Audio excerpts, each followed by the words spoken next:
Ready? Ready. Show it to work? Yeah, why don't they, and then, All right. why don't they sit and do more footage? Could I ask everyone to please stand for the Pledge of Allegiance and remain standing for the national anthem?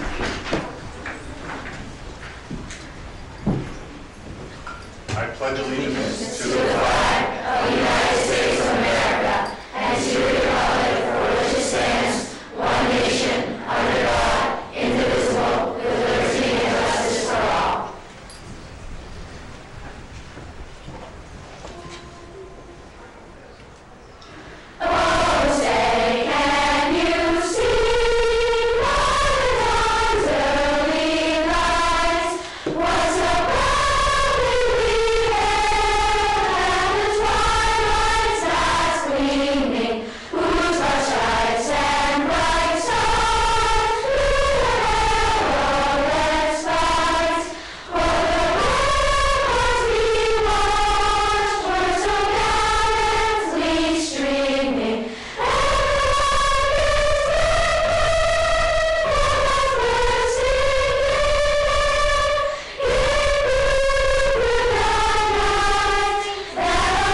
Mrs. Lee, thank you, that was beautiful. Thank you. Come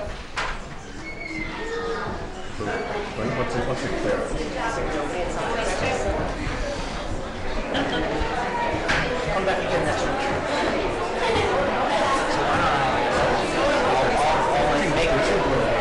I'll make a couple of introductory.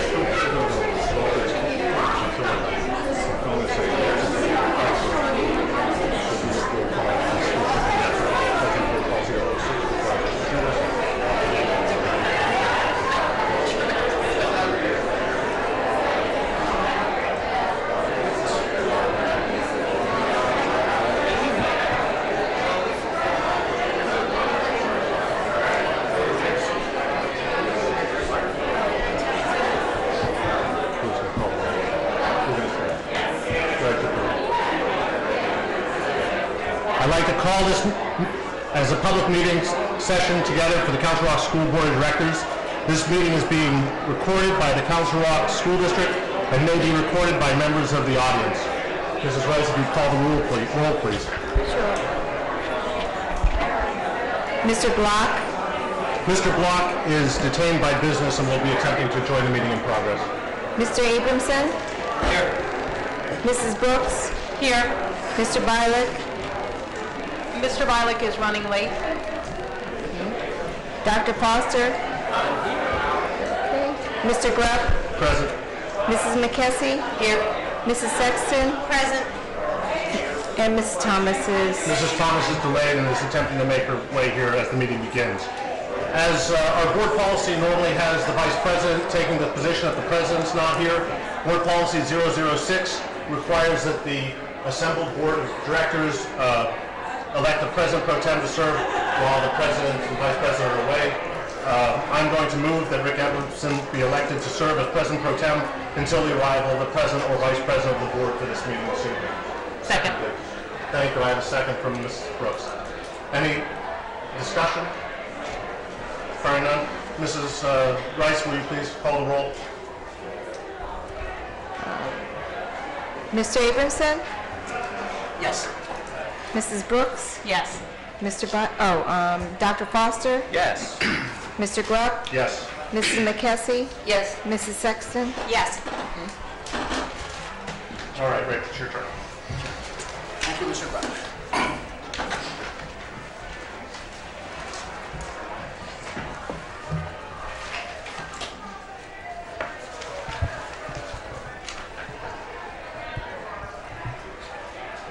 The superintendent, Mark Klein, is away on family matters, graduation of a child. Acting as superintendent tonight is Dr. Charles Lambert. And I'll ask now for Dr. Lambert to give the superintendent's report. Prior to getting to the two sets of recognition that we have on our agenda this evening, I'd like to share a few updates from around the district. Keystone exam testing began today at our high schools and will begin next week at our middle schools. These are state-mandated assessments used to assess student proficiency in the content areas of Algebra 1, biology, and literature. For the class of 2017, our current 9th grade students, these exams are now graduation requirements, and a score of proficient or better will be required for graduation. Our high school schedule will be changed to accommodate the testing for those students taking the biology and literature exams. All students scheduled for the Keystone biology and literature exams will report to school on May 15th, 16th, 19th, and 20th at their regular time. All other students are to report to school by 10 o'clock a.m. The district will provide transportation with students expected to be at the bus stops 2 hours and 45 minutes later than their regularly scheduled pickup time. If you have any questions, contact your child's school or access the school's webpage for a Keystone exam schedule. On Wednesday, May 28th, the Council Rock Education Foundation will celebrate and honor the accomplishments of 3 outstanding community partners and proud Council Rock parents who have done so much for the community and the school district. The foundation will honor Rick Rogers, Linda Cooper, and Frank Cooper. This breakfast event is open to the community and will be held at the Chancellor Center on May 28th from 7:30 to 9 a.m. For tickets to this event, visit the Council Rock Education Foundation website at creducationfoundation.org. Fourth grade students and their families are invited to a spectacular night of interactive science, sponsored by the Council Rock Education Foundation and Lockheed Martin. Science Night will be held on Thursday, May 29th, beginning at 6 p.m. at Council Rock High School South. This is a free event. No registration is needed. I'd like to next move to an important recognition of our national law enforcement, in recognition of National Law Enforcement Week. In 1962, President Kennedy proclaimed May 15th as National Peace Officers Memorial Day and the calendar week in which May 15th falls as National Police Week. Established by a joint resolution of Congress in 1962, National Police Week pays special recognition to those law enforcement officers who have lost their lives in the line of duty for the safety and protection of others. Tonight, we are pleased to pay special recognition to our local law enforcement officers who work with us daily to keep our children safe and to protect our schools and communities. As I call for representatives from our local police departments, I ask that Mr. Desco do the honor of awarding the certificates and ask that the officers remain up front until we have brought forward each of the 4 departments. We will start with Newtown Borough Police Department. Chief Anthony Wojciechowski, Corporal Jimmy Warnock, and Officer Colleen Rosenfeld.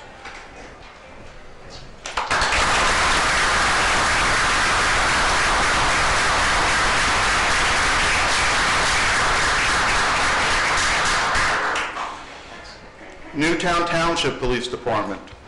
Lieutenant Robert A. Matthews, Sergeant Mark Pence, and our school resource officer at Council Rock High School North, Officer Renee Hurst.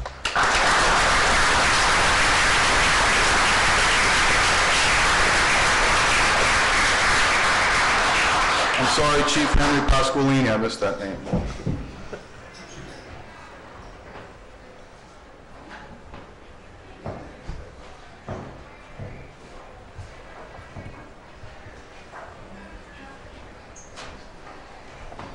Northampton Township Police Department. Chief Michael Clark, our Council Rock South Resource Officer, Officer Jody Kahn, and Lieutenant Steve Lecomte.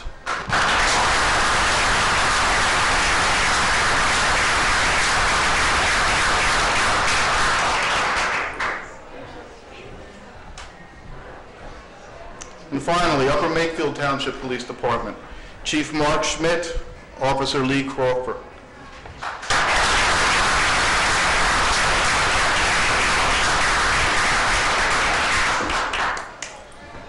You know, I just want to mention, you know, we appreciate your service every day. This past week, for example, we really count on our police department. Aside from having resource officers, we have immediate availability officers in almost every one of our schools. They pick up the phone, they dial, and they show up. Nothing was better demonstrated than this week when there was an incident at Richboro Middle School where an item broke. There was thought that it might be hazardous. It turns out not to have been. And we were immediately provided with the services of both Northampton Police Department, I believe you may have had other reinforcing police departments, and the Northampton Fire Department. They show up and they do what they, you know, we spent $1 million this year to improve security in our schools, and we've done what we've done.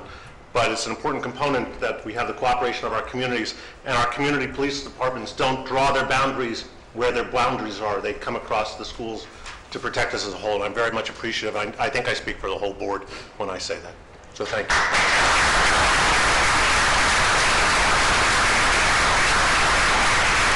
you very much. Thank you. Thank you, gentlemen. Thanks.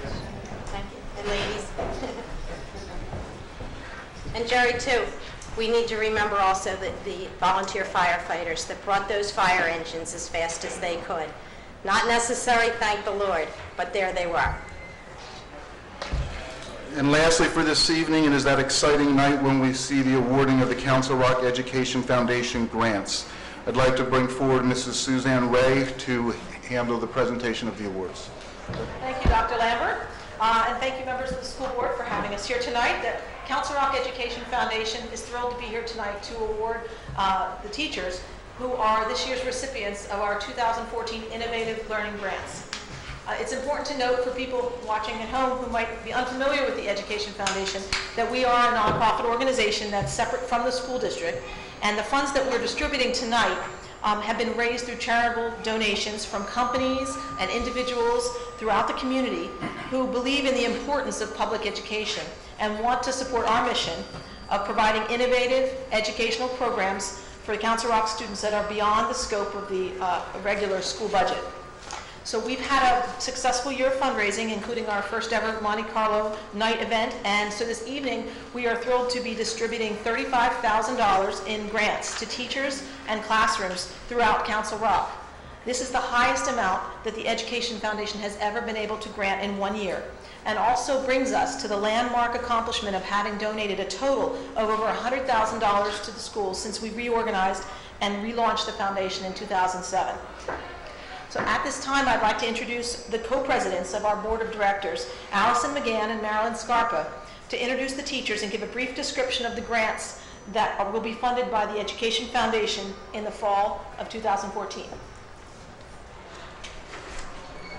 Thanks, Suzanne. This is what we're all about, and this is, like Dr. Lambert said, that exciting event for us to award these grants. If I may, though, some of our board of directors are here, so if I could just ask them to stand, because this is a volunteer position, and we wouldn't be the success that we are without their efforts. So can I ask the board members that are present to stand?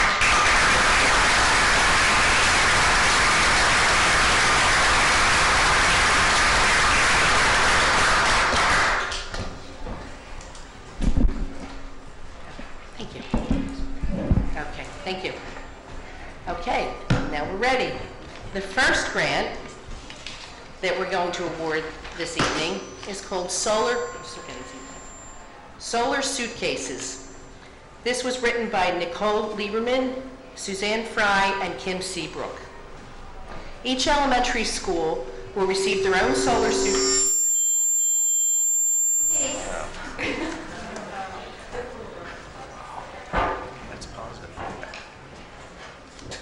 Good.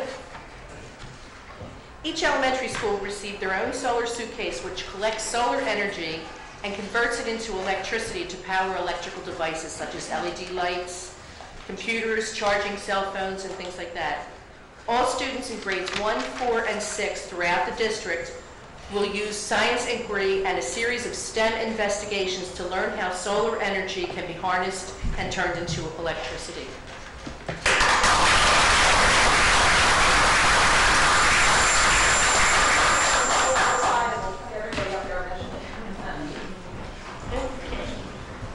Our next grant goes to, it's called Kids with Heart, and this goes to Samantha Julian. Kids with Heart is an after-school program that will take place at Council Rock High School North and will support activities to increase social skills and foster relationships between students in the autistic support program and their typical peers.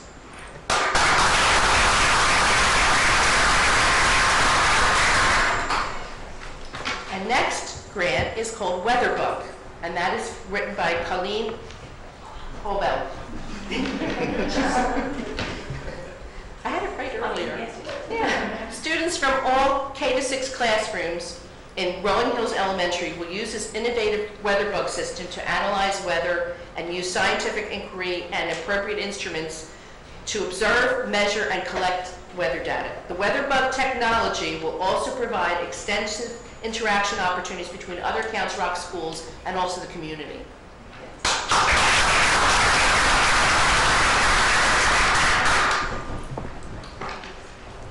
Next we have the Blended Classroom, and this was written by Althea Tomlinson. This is a technology grant that will be implemented at Council Rock High School North to blend the traditional classroom environment with an online environment more similar to the ones they will encounter in college. The goal is to increase students' 21st century skills and provide them with one-on-one environment for back-channel classroom discussions, information forums, collaborative publishing, and more.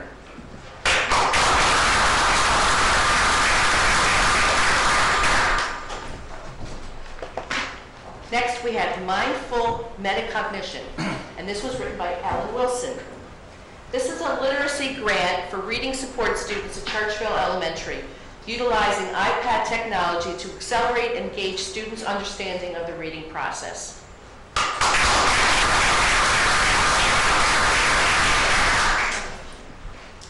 And next we have aerial exploration, and this was written by Joe Warwick. Through this grant, students at Council Rock South will modify, design, and construct a flying hexacopter equipped with high-def camera and such. Once the design-build phase is complete, students will have the opportunity to learn to operate, collect, and edit professional-grade video recording outdoor events in Council Rock.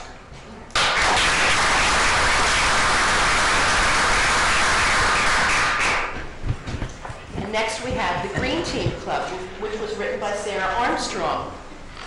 This pilot project for the K-6 autistic support classes at Richboro Elementary is designed to develop communication and fine gross motor skills for those students and will grow to involve the entire student body at Richboro Elementary with a peer mentoring program.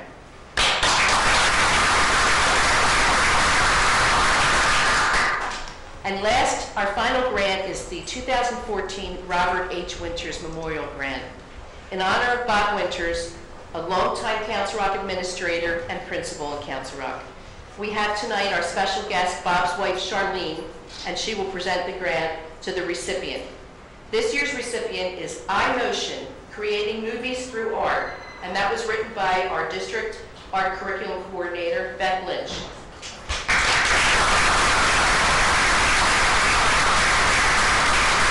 This is a district-wide program.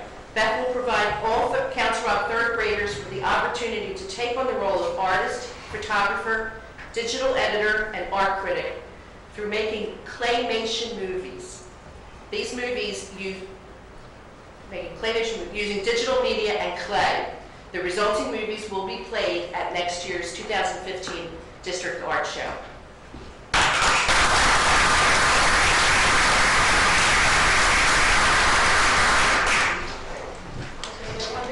Yes, if you'll just indulge us while we get our group picture, and I'd like to thank everybody. I just have to say that I'm utterly amazed every year when I come here, and this is no exception. And I just shake my head and say, how do they keep coming up with these wonderful creative ideas? I know that Bob would be very, very pleased to know that this program has expanded and grown to this extent. It's just wonderful. Thank you.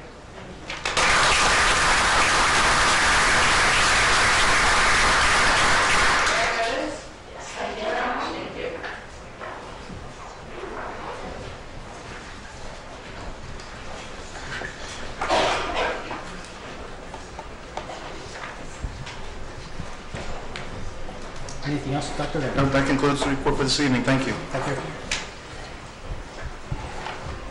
If anybody is here for public comment, please come on up. Public comment is an opportunity for members of the public to address the board. We would ask that you limit your comments to no longer than 3 minutes.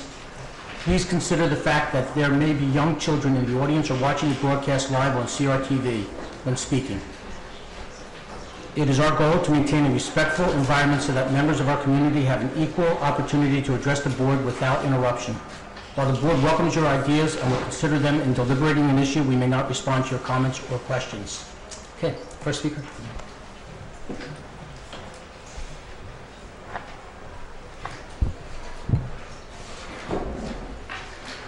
Good evening. Can you hear me? I don't feel like, yeah.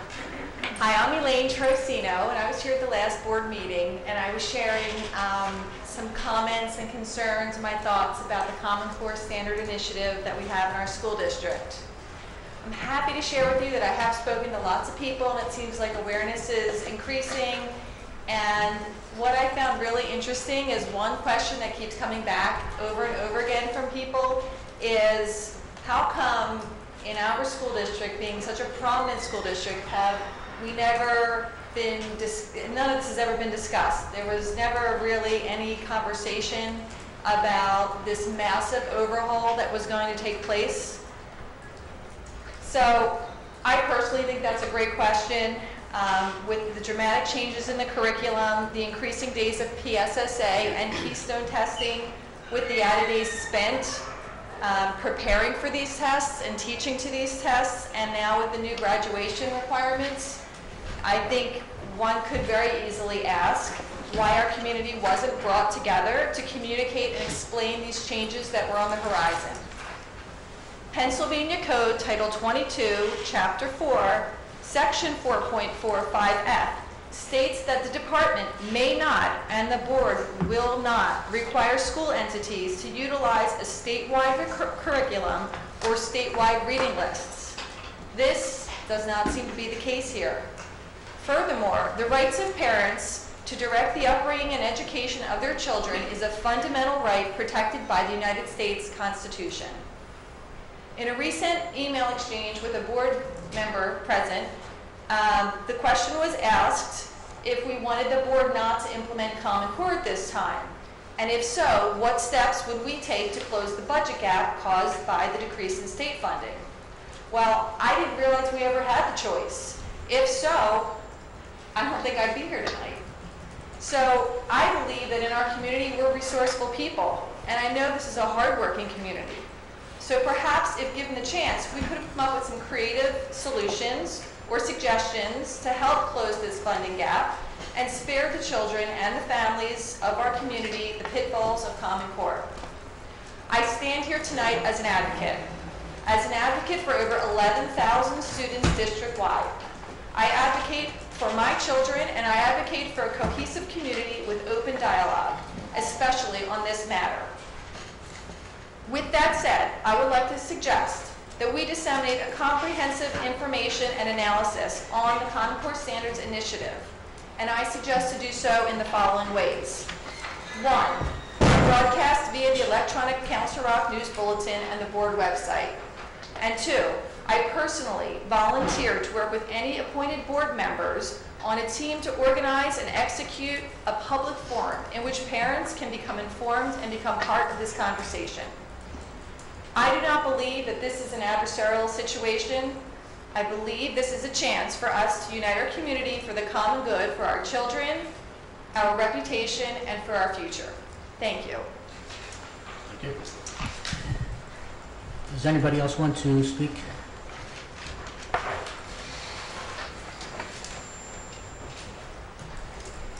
Good evening. Nice to see all the new leaders this evening. My name is Nancy Carroll. I'm from Newtown Borough. For 2 reasons.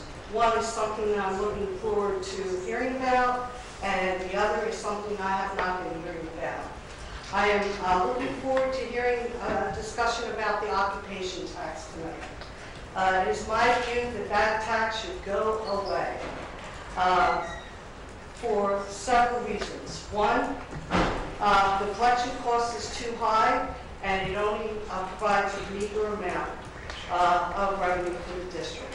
2, the district has more than adequate amount of fund balance this year, and this is the year in which to replace the tax with the fund balance. 3, the economy is improving, and the district is likely to increase its amount of revenue next year to make up for the loss that it receives in the occupation tax. And 4, it is annoying to collect for both, and takes a good deal of time for both the tax collectors and the business office to answer all questions concerning the occupation tax. And then the second thing is what I'm not hearing. I'm a regular attendee of the facilities meeting, and I haven't been hearing what plans the district might be making over the summer to enable the students to come in and out of the trailers. I'm going to give you some examples.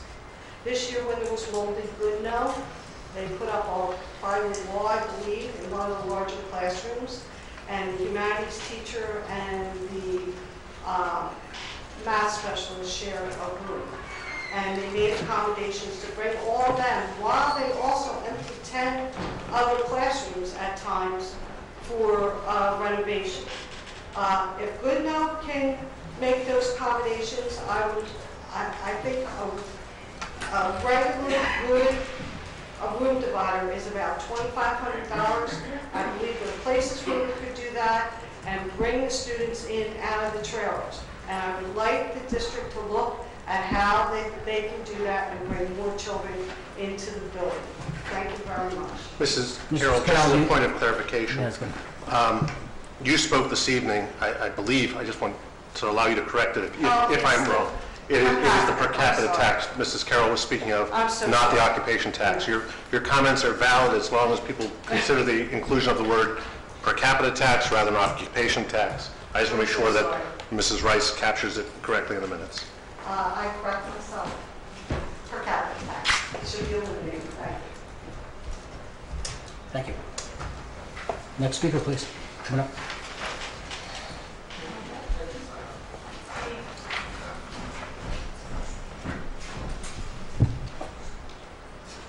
Good evening. I hope everybody's doing well this evening. Most of you know already my name is Miriam Miller, and I'm speaking again tonight about the Common Core.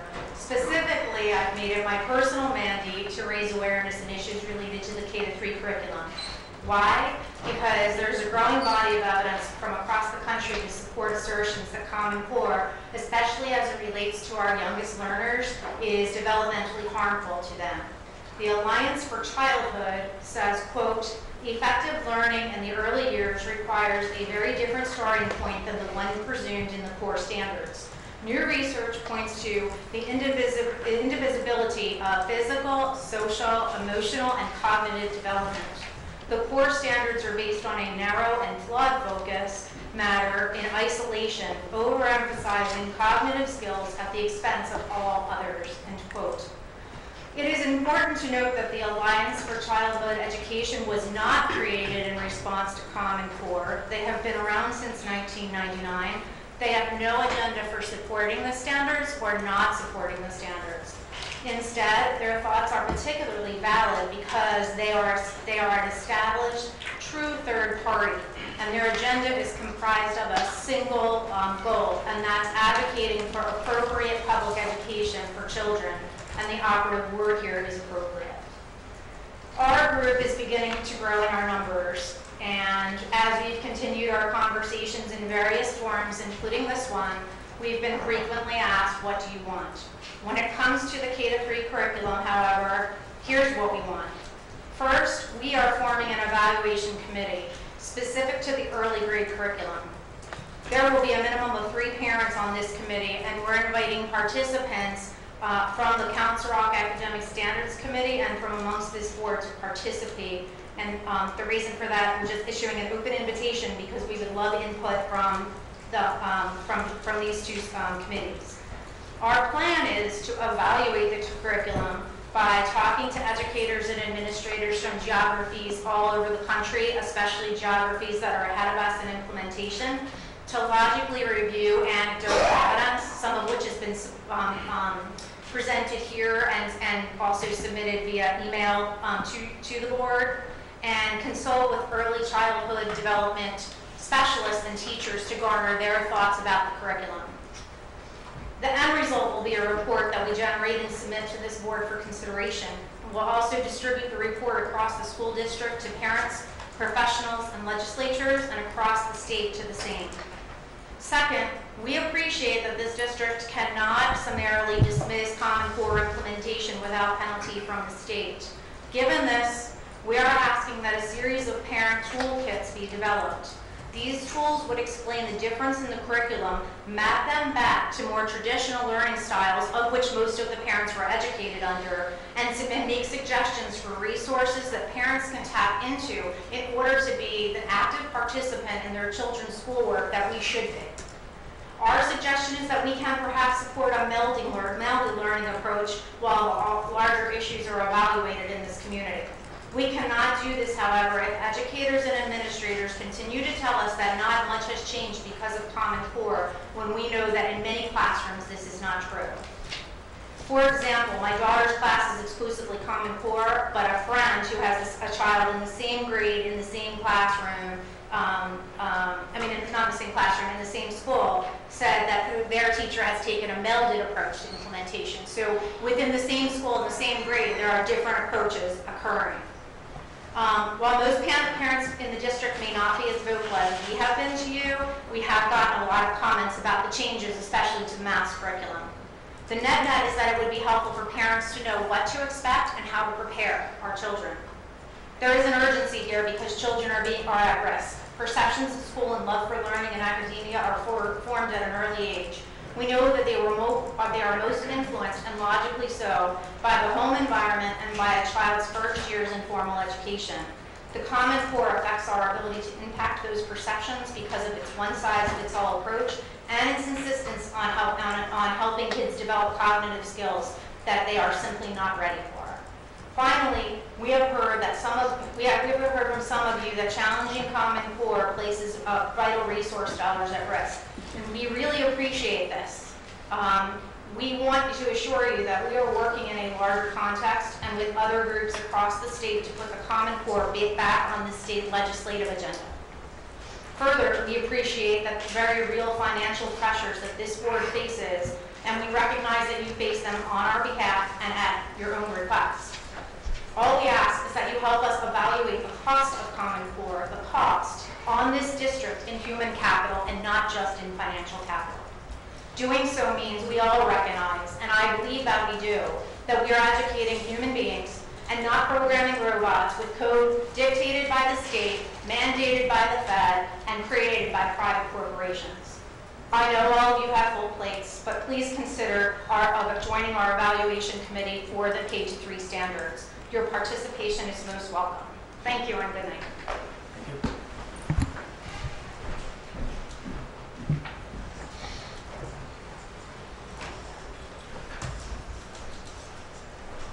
Seymour Birchman, Holland.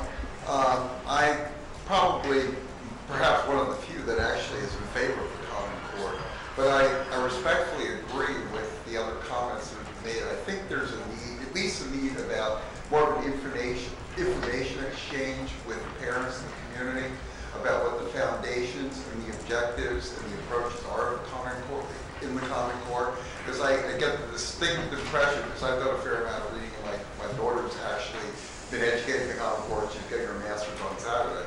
I see a lot of positives in it, and I don't think the community really understands what the foundation was, that is its history, what its objectives are, and what are the critical components that make it up and how it's being implemented, and the degrees of freedom for differentiation, et cetera, that are embodied in the Common Core. Thank you. Thank you. Anybody else care to address the board? Good evening, Marilyn Scarpa, co-president of the Education Foundation. Tonight was a great night for which we gave out our checks for this year's grant recipients. And again, I'm thrilled to announce that we reached that plateau and went over $100,000 so far that we put back into the schools, not through tax dollars, but through donations and friend raising. And these are raised solely by private individuals, area businesses, and such, so we thank the community for their support. At this time, there's two great fundraisers that we will be having in the near future. One of them is at our end-of-year staff recognition program. Instead of gift cards and mugs for your teacher or someone who has made a difference in your child's life, or even your colleagues for retirees or such, honor them with a donation to the Council Rock Education Foundation. That way, they're honored and they get the accolades for that. The staff is thrilled with the recognition we've heard. A student-designed card is sent to that person, telling them of your generosity, and it's also tax deductible. The other way, the other fundraiser that we're having that Dr. Lambert just mentioned was the Outstanding Community Partner Breakfast, again on on May 28th. And this year, like we said, we're honoring two very worthy individuals that give back to the community and bridge the school district with that community. It's the social event of Council Rock of the year, and it's almost sold out, so you better get your tickets soon. And it's a wonderful, worthwhile event, as some of the board members have been present at it before. I know Mr. Bialik was there last year, and I'm sure that you can vouch that it's a great event. So please support these individuals. You can get more information about both of these fundraising events on our website. Again, it's creducationfoundation.org. And help us out, help our schools, and help our community. Thank you. Thank you. Anybody else care to speak at public comment? Okay. If not, we have an item for board discussion. Mr. Reinhardt, on the budget.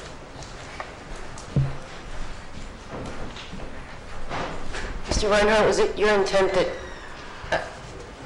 you lead this discussion? I mean, you're not going through your entire... I'm actually going to turning on the projector to just illuminate something. I'm going to make 3 more remarks and then I'm going to let you guys go.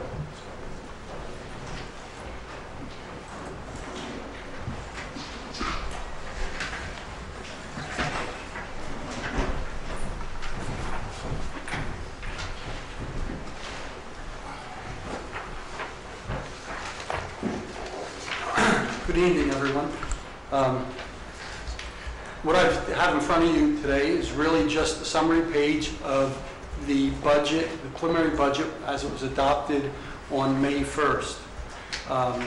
This just depicts the use of fund balance, the revenue that would be generated based on the tax increase of 1.07 mils, and that would be a 0.94% tax increase. The median homestead property being $38,000, it would be an average tax increase of $40.66. In addition, I have 2 items on your desks tonight, and one of the items has specific tax information concerning our district and the collection of taxes by municipality. Additional information is concerning other Bucks County school districts, what their tax situation is, and what their preliminary adoption of their budget reflects. And finally, I have from the 2011-2012 year, the expenditures per ADM as it's reported on the PD website. And then later, I just have a comparison of that, those calculations with New Hope Soulberry School District. That was an issue that was brought up last week.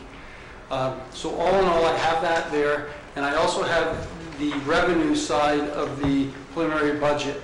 And that is a new revenue section that you can put in your preliminary budget. The revenue section I had given you before did not reflect the tax increase because I wasn't sure what it was going to be. This is posted on the web, and it's specifically identified on the web as that. That being said, this is really your time for any discussion that you would like to have, and I'll try to answer any question you may have.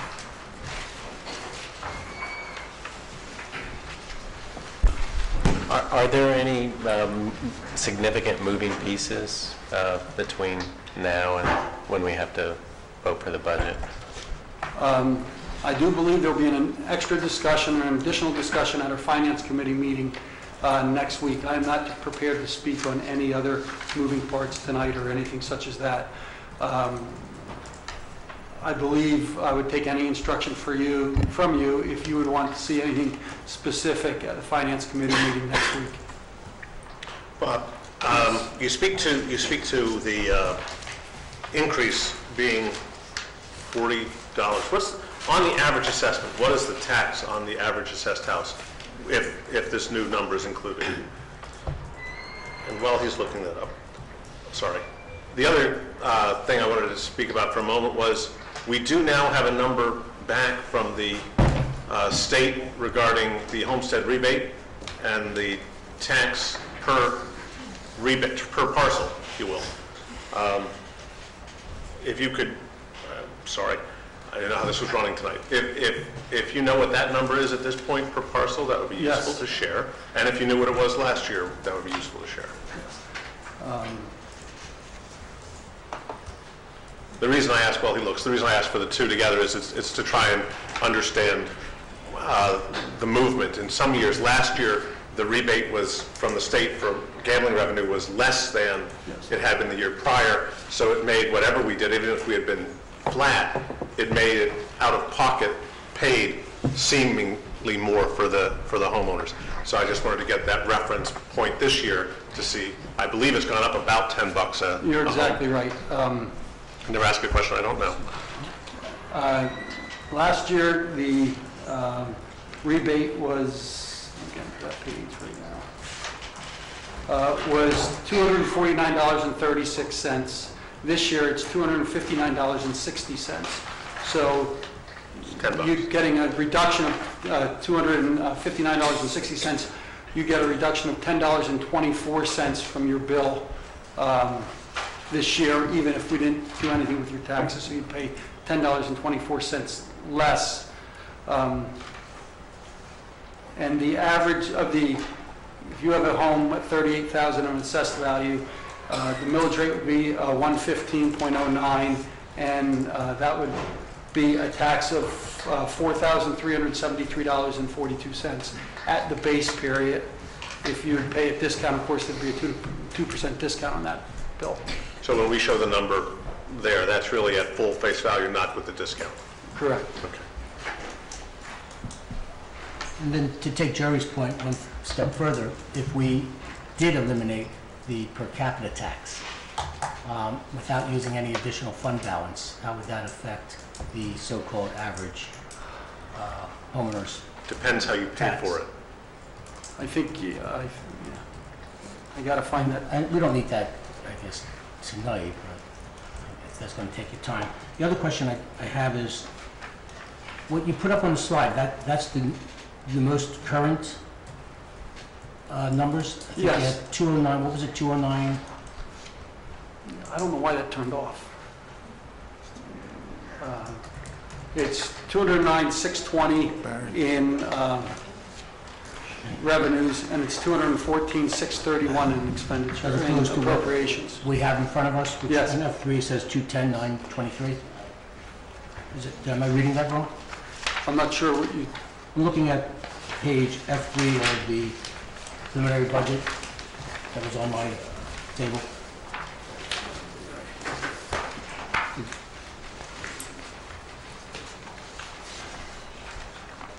At the bottom of page F3.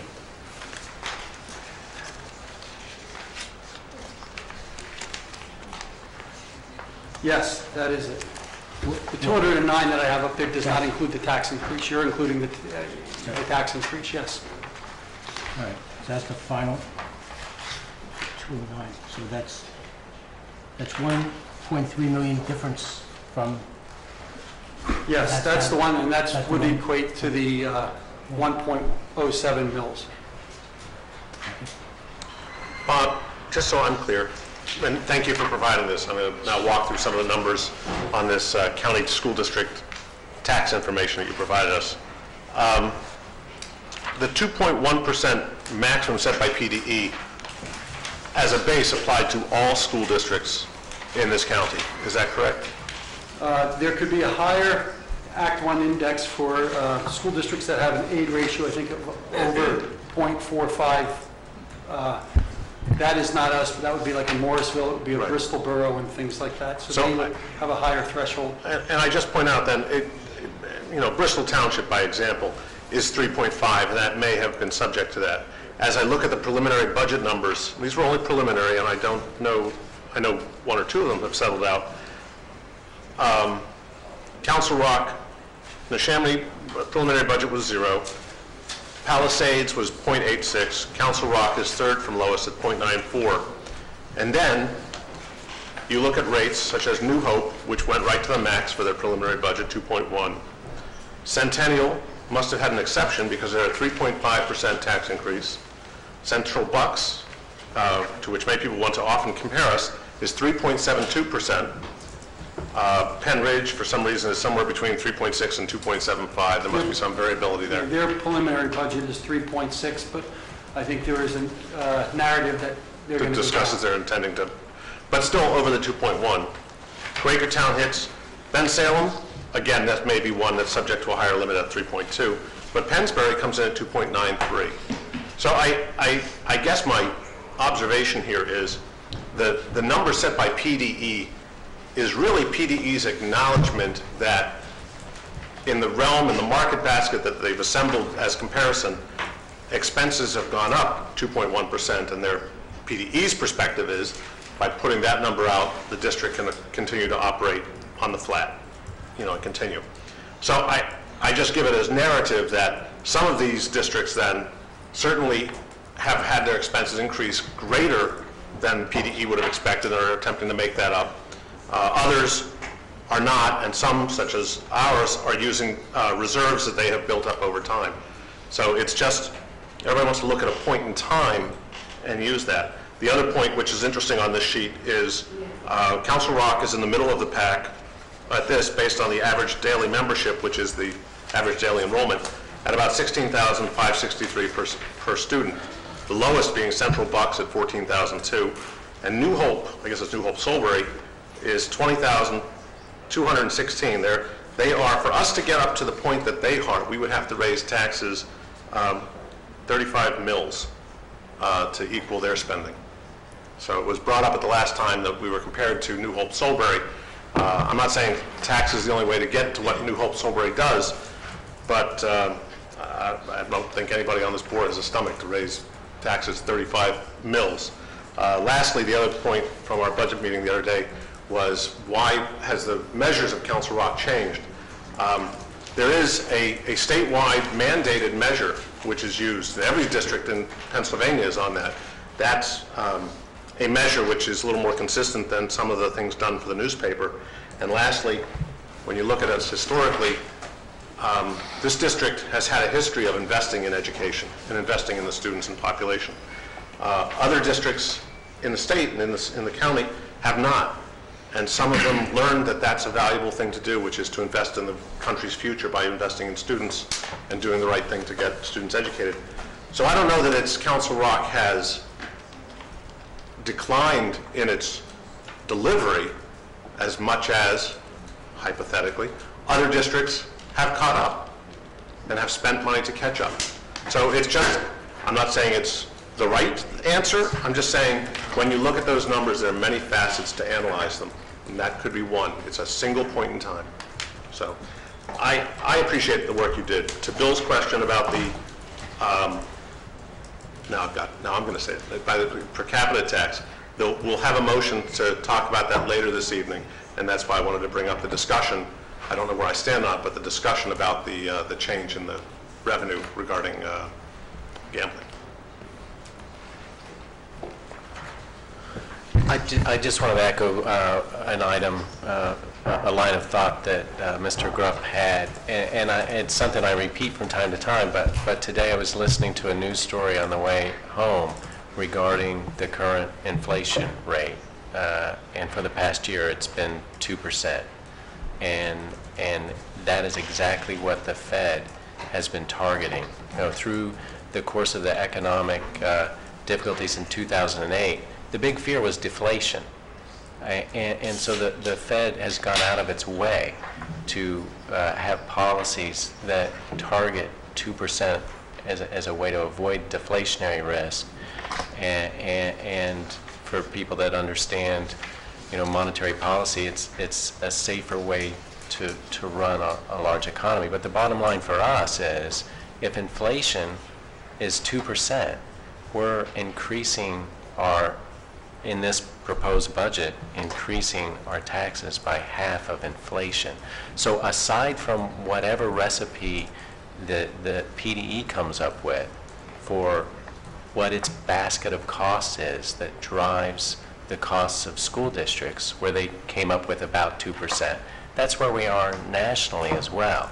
So, at this late stage in the budget, we know that the way to move the needle on our budget is through programming and the structure of the district. And again, the most exciting thing that's happening right now is the Capital Planning Committee.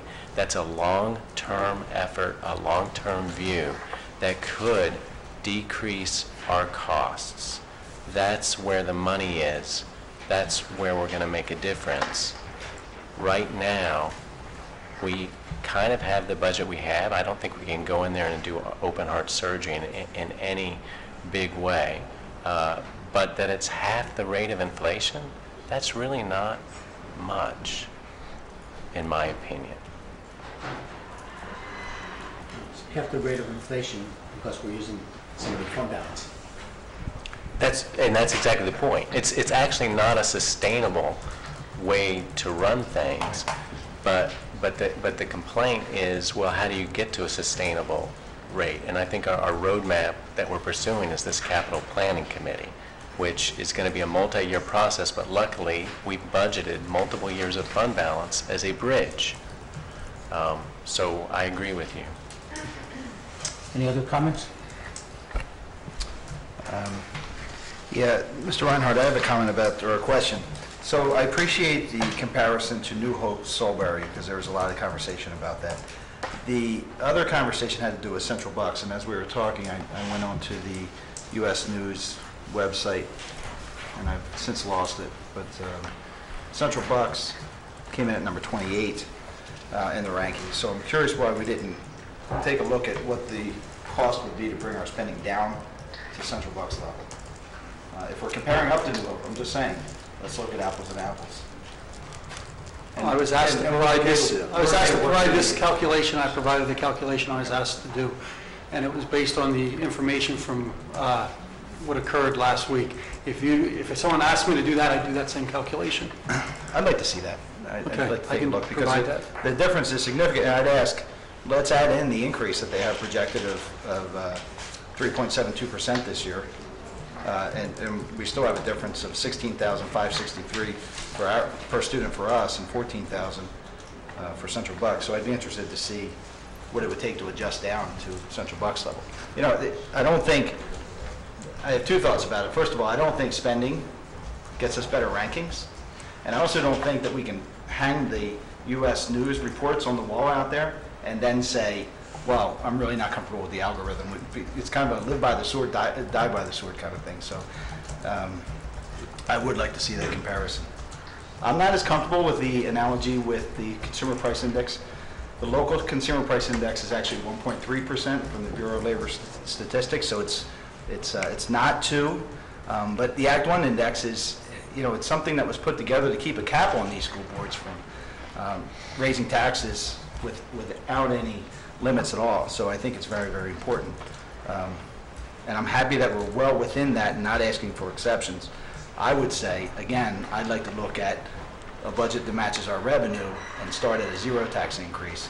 There was some information put on the projector at last meeting, but I'm not sure if we've done the work yet. I know there's been limited conversation, at least among the board members that I've been involved with, to really look in to see where we can cut the budget and have a minimal effect on the quality of education. And I don't think it's late in the process. This is our budget time, and I've heard it from a few different people, well, we can look at that next year and at this late time. This is our budget time, and I think that I know there's not another public school board meeting until we vote on this, but I think that work can be done in that period of time. There's a finance meeting on May 22nd at 6:30. So I think it's interesting. And this is conversation, so this is why we do this. I think one of the things to look at is Central Bucks is a massive school district. There may be some economies of scale. I'm not talking all of that, but there may be some. Oh Lord, I forgot my other thought. It'll come back to me.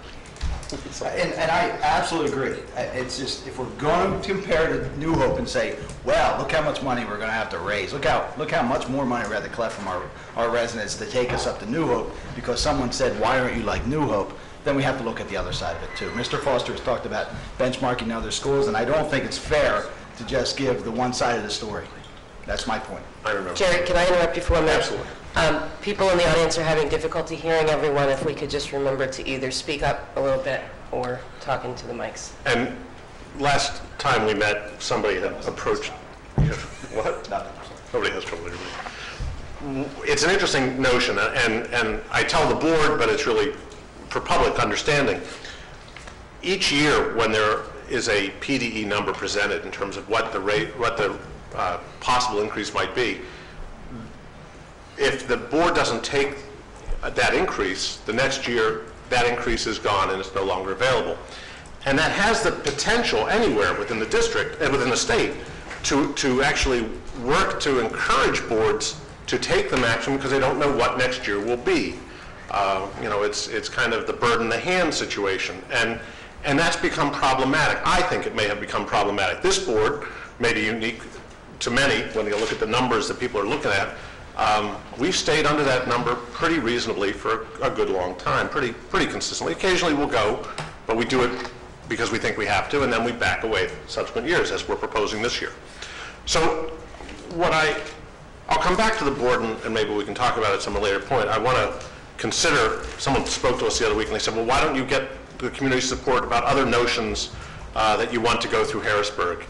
And I think one of the notions which would help boards in the state of Pennsylvania would be that when a number is offered in this year, let's say it's 2.1% would be the ceiling, if the board didn't take that number, that some proportion of that would be available to take the subsequent year or the year after in a decreasing, kind of in a depreciated way, which would allow the board to budget more tightly but not get into trouble if they make a mistake, if they budget and expenses go a different way and they can't get there.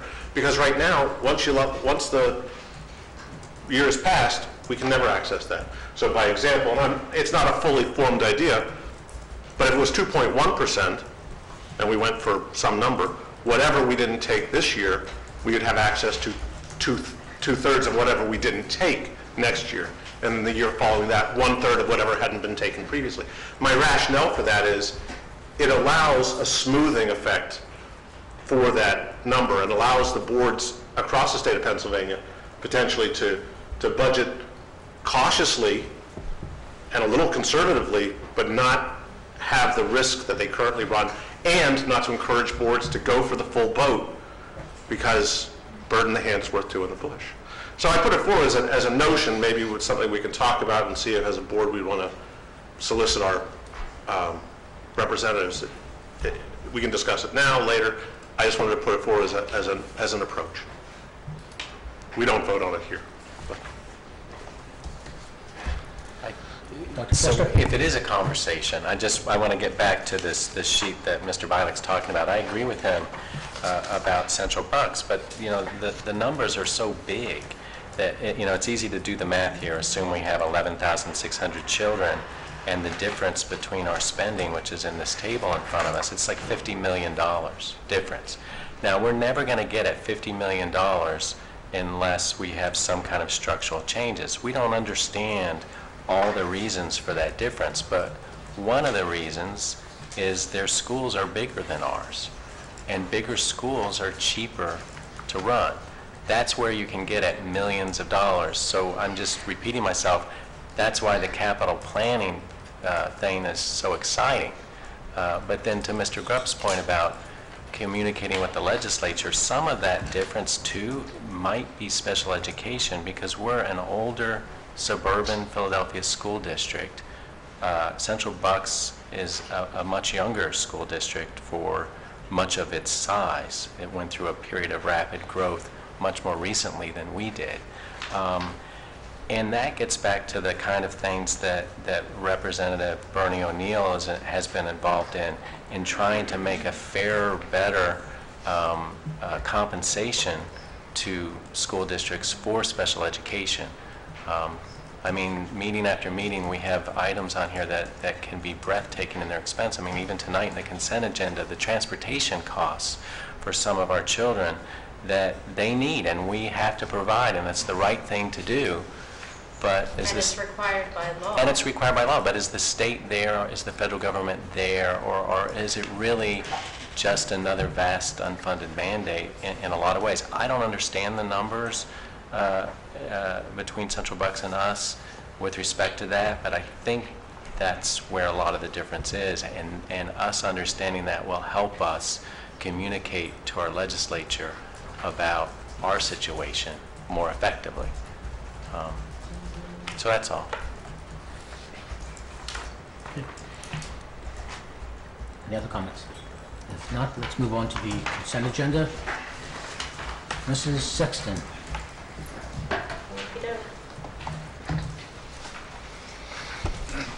I move to approve the consent agenda, items A through G, as contained in the attachments to the agenda, subject to audit. Second. I'll have an exception, or a no vote for item E. I never know how to phrase this, but I'm okay with everything else except for item E. My issues, again, are the risk associated with where the funds are held. I hope everyone can hear me. Risk associated with where the funds are held and the limits of insurance associated with those funds, and secondarily, the fees that we're paying for those funds. Chuck, a question on the transportation. Did I see a bid grid for this? Was this bid or was this placed? I don't know the answer to that because that comes through Bob in the Transportation Department, but this is an ongoing, It is ongoing. yes. This is ongoing, it was not bid, it was, the costs were maintained from the previous years, and they're showing a series of years on that, showing that the price has not gone up. Okay. And it's still cheaper by, I think, 30% than what we were paying 6 years ago. And we consider this a professional service, so it's exempt from bidding? It's a specialized service, definitely, because these are medically fragile children that need, let me tell you, No, they need the services of a Yes. state-certified and state-licensed transportation Yes. company dealing with medically fragile individuals. Yeah, I understand that. I just, from the solicitor's perspective. I share the view. Okay, it's professional services I exempted do, there. yeah. Mr. Modesto, I have a question about that blended schools agreement. Are those 100 licenses for both high schools or just one? They're district licenses, and a license allows a student to take as many courses as they want within that license, same with the teacher. So we can use them. We use them mainly high school, both high schools, but we have had some middle school students on them also. Okay. It wasn't clear because the contact name on the agreement was from North, so I just wanted to... Yeah, he just oversees it. He's our contact for the district. Thank you. And so those licenses are for school children? They're for the virtual courses that we run within the district, yes. So if it's 100 licenses, you can have 100 children? We could have 100 people. Okay. So the student would count, I mean, the teacher would be a person as well? Correct. Okay. Out of curiosity, never had this thought until I just heard this discussion. If someone was homeschooling, could they avail themselves of this through the district's license? We do not currently provide for homeschooling anything other than textbooks and the co-curricular activities. So we've not crossed the line yet with offering any other services. The easy answer is yes, but we've not offered any other educational services other than what is written in the regulation. And there's probably a slope out there that gets slippery at some point, but I just wondered because it would seem to have some complement to that educational environment, to people going through education that way.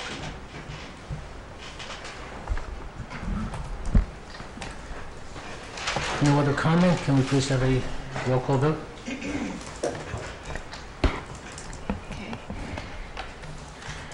Mrs. Sexton? Yes. Mrs. McKessie? Yes. Mr. Grupp? Yes. Dr. Foster? Yes. Mr. Bialik, you... Yes, with the exception of E, the treasurer's report. Mrs. Brooks? Yes. Mr. Abramson? Yes. Next motion, Mr. Grupp, personnel actions. I move to approve the personnel actions and EDRPP recommendations as contained in the attachments to this agenda. Second. I have a question for our board members who've been on the board for a while and have looked at a number of these personnel actions.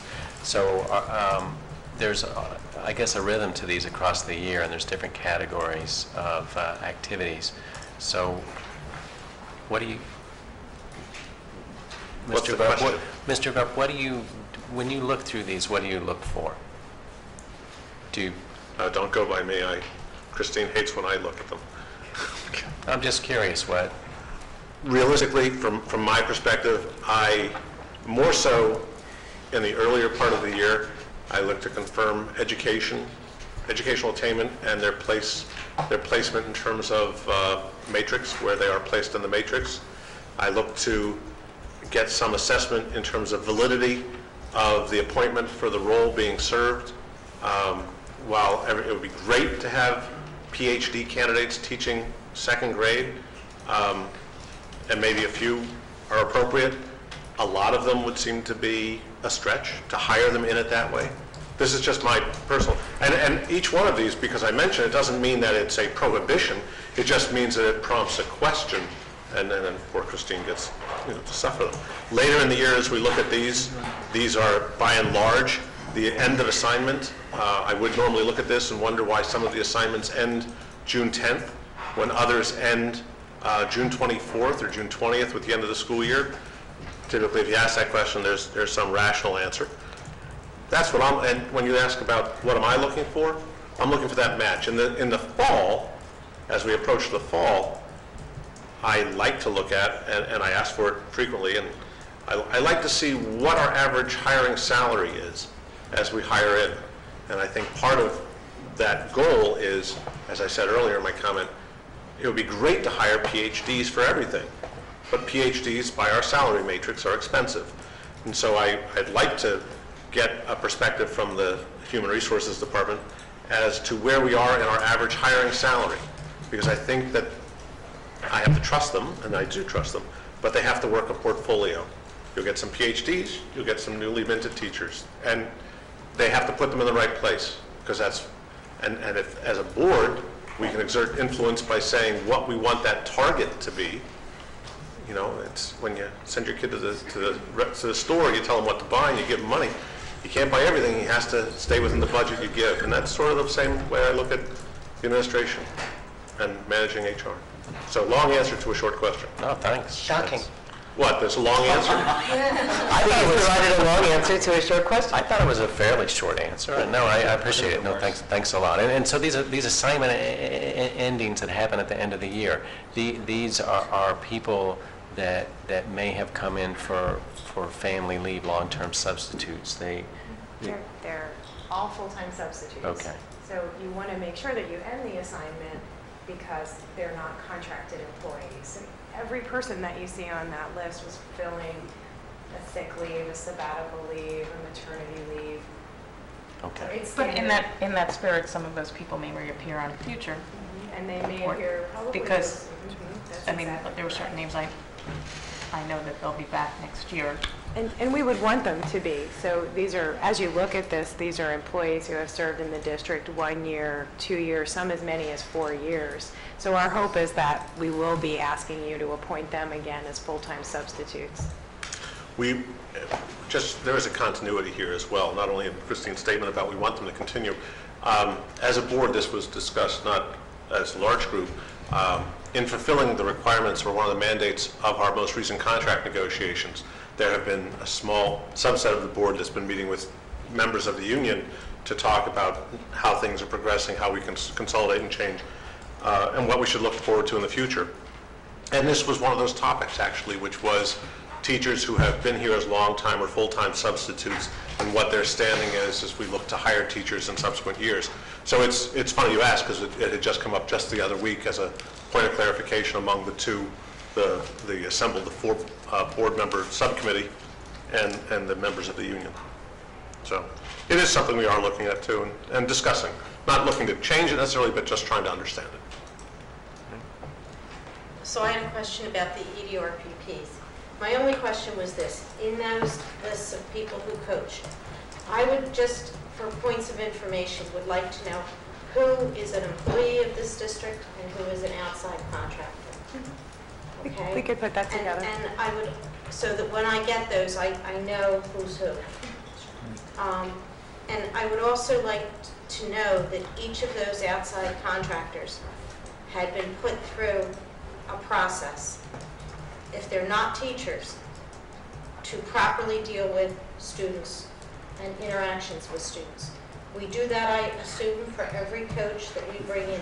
We do. Both of our athletic directors have guidelines, handbooks, meetings, interview processes. We post these positions as we would any other position and follow our protocol for interviewing. And then both Mr. Raddick and Mr. Griesbaum work very closely on training coaches. They each have handbooks that are quite meticulous on pertinent policies. So I think we do a very good job in onboarding our coaches who are not part of the teaching staff. And they're actually not outside contractors. They become employees of the Council Rock School District, but in this capacity. Okay. I didn't mean they came from a company. All right. Thanks. When you, looking at the EDRPP, vacant not to be filled, those dollars associated with that remain in the budget. But I was interested to note that some are reallocated. Help me to understand how they're reallocated, and as the board who at some level, has helped to approve the distribution. When they're reallocated, where do they go? And are we informed as a board that they've been reallocated into what? For example, I look here at the weight training intramural spring and winter at CR North. It's a combined value of 5.32, or about $2,100. It says reallocated. To what? Not that one specific, but how would we know? So I don't know the answer off the top of my head where that's been reallocated, but we do follow an internal process. So we have a form called an RTE. It's filled out when the principal and either the athletic director or the administrator who facilitates the clubs and activities request the reallocation. It's signed off on by myself and by Mark. I don't know that maybe we need to refine how we present that to you because it's not clear on the spreadsheet.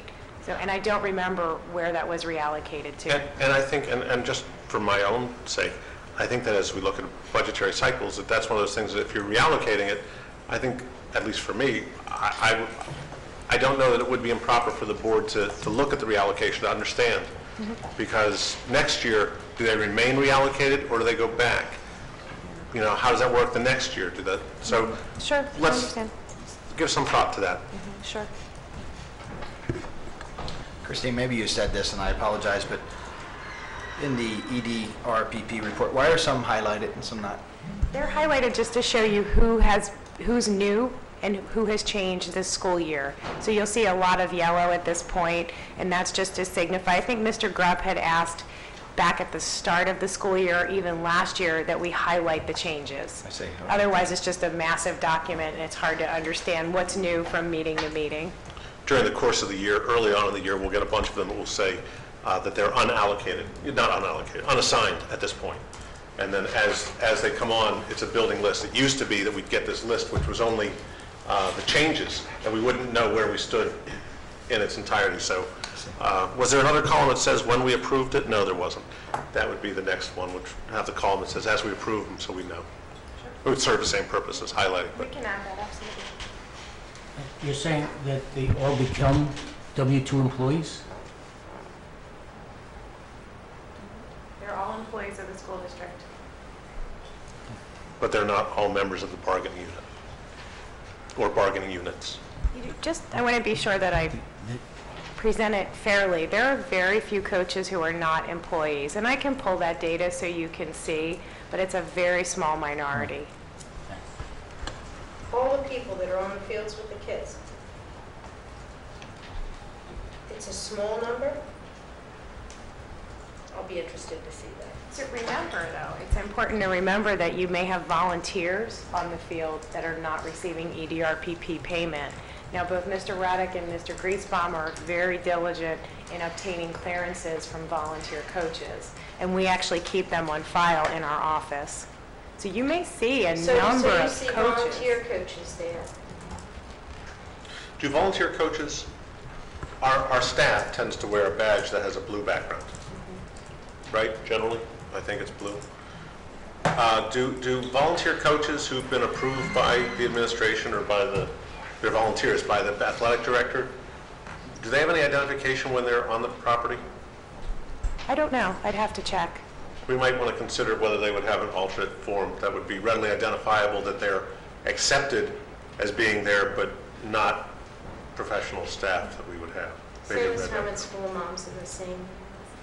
Yeah, but the school moms are different than someone who's assisting as an assistant. I have questions about that, because I just want to make sure they're all trained in the dealing with young people. I hear that too, yes. Of that age, and that we're diligent about who they are. And that's part of my thought, which is if I wore the same badge with a red background. Most of the volunteers have to, through their organizations, get background checks, but do we have background checks for them?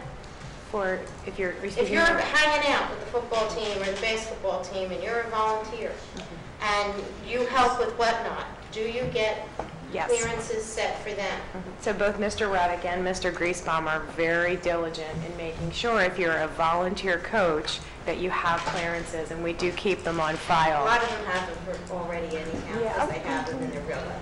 And we're also going to be starting something new this school year for other volunteers, because we have a lot of volunteers in and out of our building.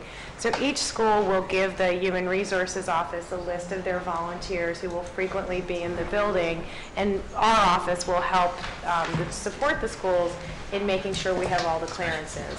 So the schools have been doing that on their own, and it's a bit of a burden to them. So we're going to bring that over and have a little bit more control. So it's something we do pay a lot of attention to, especially in this climate.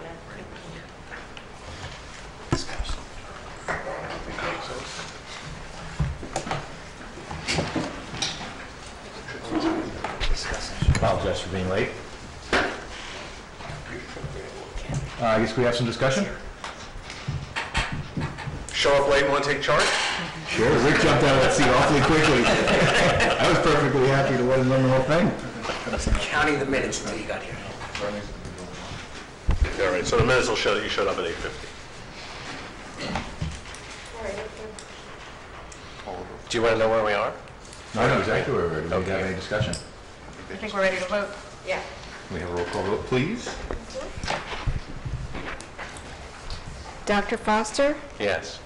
Mr. Grubb? Yes. Mrs. McKessie? Yes. Mrs. Sexton? Yes. Mr. Block? I'm going to abstain. Abstain, okay. Mr. Abramson? Yes. Mrs. Brooks? Yes. And Mr. Bilek? I actually have to abstain also. I have Oh. a client on the list. Okay.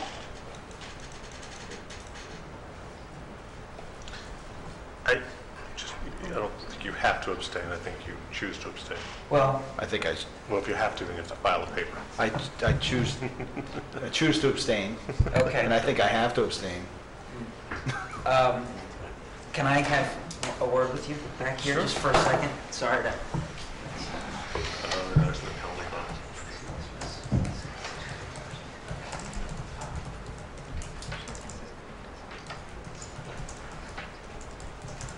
Just for a point of clarification, when a board member has certain types of conflicts, a conflict of interest, or certain conflicts of interest that qualify, that need to be disclosed and declaimed, and that's what Mr. Cox is talking with Mr. Bilek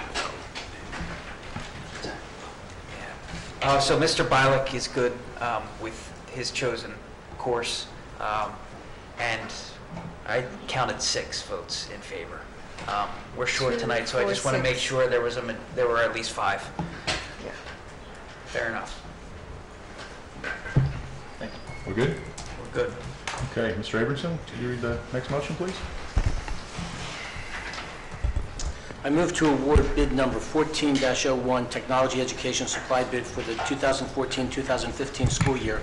2 vendors listed in the total low acceptable bid column at a total cost not to exceed $29,485.95 as contained in the attachment to this agenda, subject to audit. Second.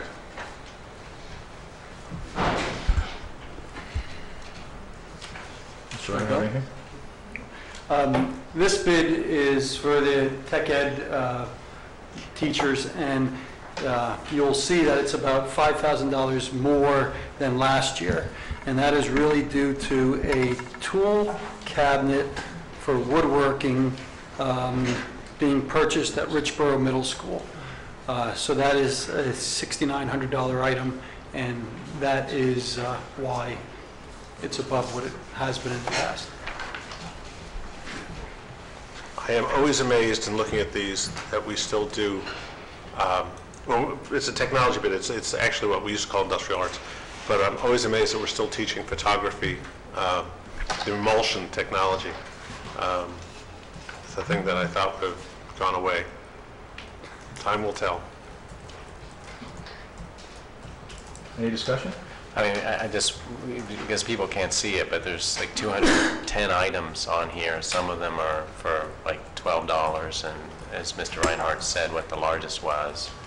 Small, I see 75 cents for, anyway, there's screws, there's balsa wood, there's, you know, all, there's, yeah, so. So when we add an item that's $7,000, I know it's small in relation to the rest of the budget, but what substantiation is there that is presented to you for that purchase? There's no substantiation. It is held at the building level. It's building level funds that are being used, so it's the principal's choice and evaluation that they believe it's needed. I was also concerned about that. Not that I defrays all concern, but that also includes the tools that are contained within it, which is a little more comforting. But I am pleased that by and large these items are specified by what they do, not by who makes them. It goes back to the theme we're trying to continue with. I understand.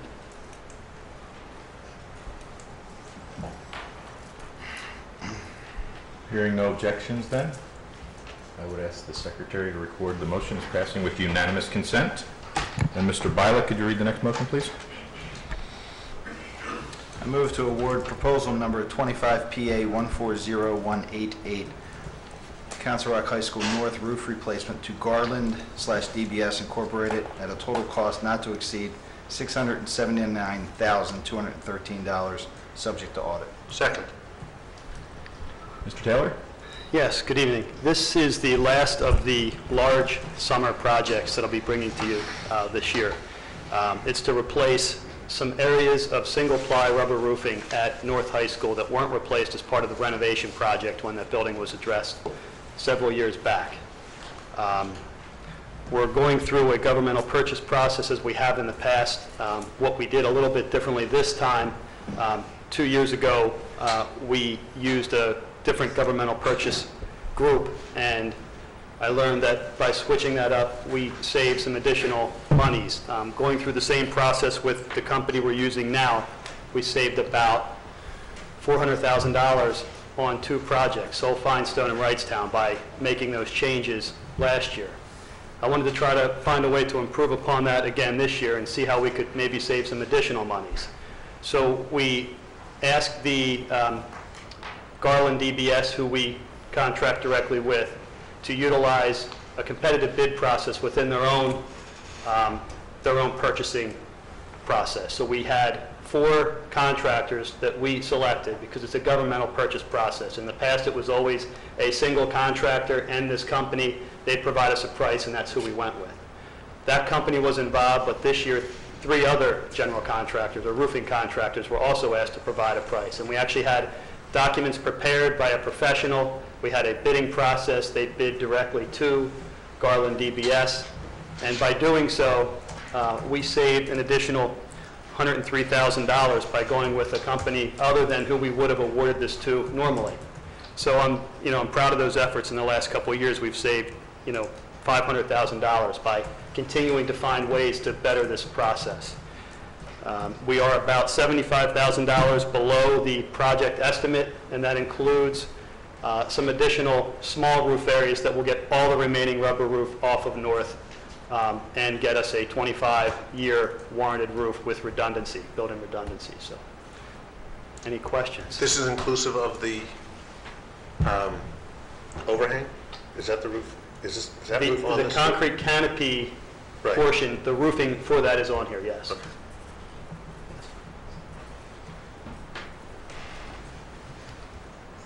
Any other discussion?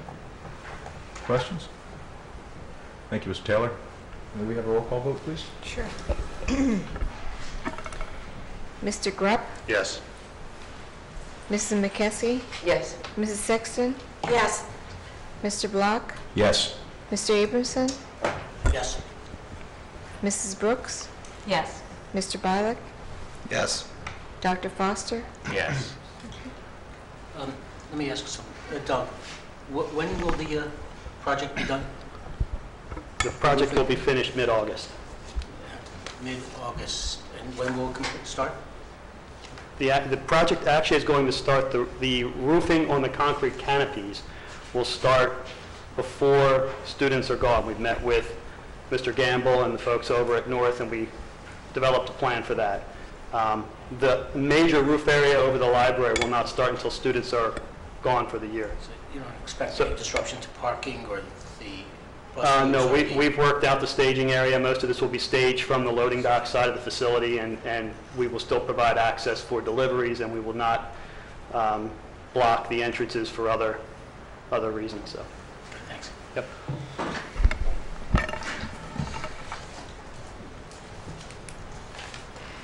We good? Yep. Dr. Foster, would you read the next motion, please? I will, thank you. I move to eliminate the per capita tax and to direct the superintendent of schools to advertise to the extent required the elimination of this tax beginning on Monday, May 19th, and for 2 consecutive weeks thereafter, subject to solicitor review. Second. So I just wanted to say a few things about it. So we raised $460,000 with the per capita tax. And there's 2 completely opposite ways to think about $460,000. One, it's a lot of money. And, you know, you could see tonight when Mr. Grupp was asking about the transportation and did we bid it out. And for those 3 students, assuming they go to school 180 days, that's about a $95,000 contract.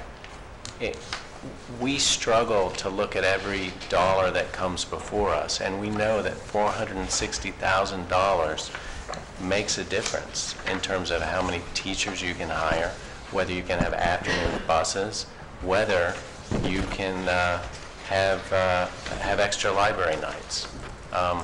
So that's one perspective on $460,000. Another one, which is completely different, is that for a budget of our size, this $460,000 of revenue is 0.2% of our budget.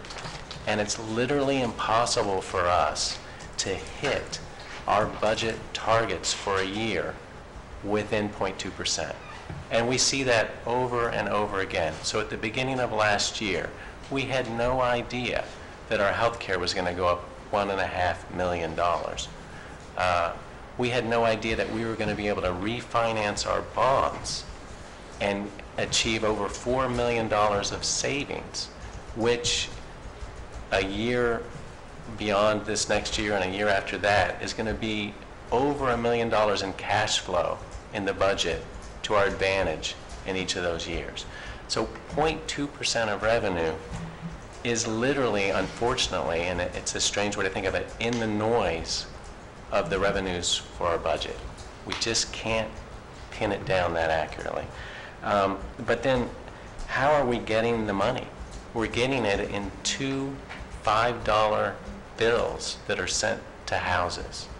And we've talked before how there are, and those bills are the same for everybody. It doesn't matter whether you're employed, retired, whether you're renting an apartment and only on Social Security, or whether you have significant investment income and a large estate. I mean, it's truly, of course, a regressive tax by definition. But, you know, in addition, we talked about the per capita only bills. And so those are bills that where the person doesn't have an occupation, they're retired or long-term unemployed. They're paying these 2 $5 bills. There's 20,000 people in that category. So there's 20,000 envelopes and stamps that we send out, and then they have to send them back.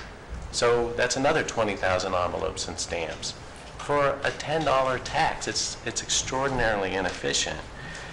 But how do you know? I mean, we can imagine the paper, we can imagine the phone calls and the confusion and the collection agencies, the delinquents, all that. How do we know it's inefficient? Well, right before you tonight, in your consent agenda, buried deep on page 31 of the finance section, it lists where we're at in the collections at this time in the year for real estate. At this time in the year, we've collected 98.4% of the real estate revenue that we billed. Now, you get a discount if you pay ahead of time. You get 2% off. So I don't know the details, but basically 98.4% could be considered 100%. We basically got all of our real estate that we billed. Per capita, billed at the same time as real estate long ago in the tax year, at this moment in time, 82% that we've received of what we bill. That just goes to the difficulty of tracking people, making these lists and getting people to comply. There's a big difference between basically 100% compliant and 82%. And So I just don't get it. It's such a small tax, 0.2% of our budget. It's such a lot of paperwork. I just think it's a silly tax. It's almost silly to talk about for me. I just think we should get rid of it and move on, simplify our tax code, and just be done with it. So, thanks. I have a question, I just want some clarity. It's my understanding that that $10 is actually two different $5 taxes. Correct. Can you confirm for me that one tax, if we eliminate it, can never come back, but one of the $5 taxes, if we were to eliminate it, it could come back? That's an Act 511 in the school code. I don't, well, That is a difficult question to answer absolutely. Act 511 has a provision which says, I'm sorry, Act 1 has a provision which says a school district may not enact a tax that was not enacted in the 2005-2006 school year. And so what is the effect then of eliminating a tax not prior to 2005-2006 as the law, as Act 1 deals with, but when you do it subsequent to that?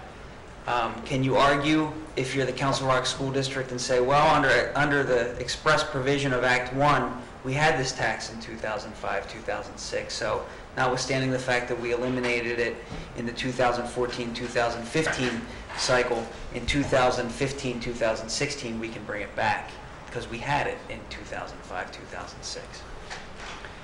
A taxpayer would have an argument, I think, that the legislature, when it had that provision in Act 1, meant to say that if you do not have the tax in place in 2005 and 2006 and then in subsequent years, you can't enact it. So in other words, once the district holsters that weapon, it can't draw it again.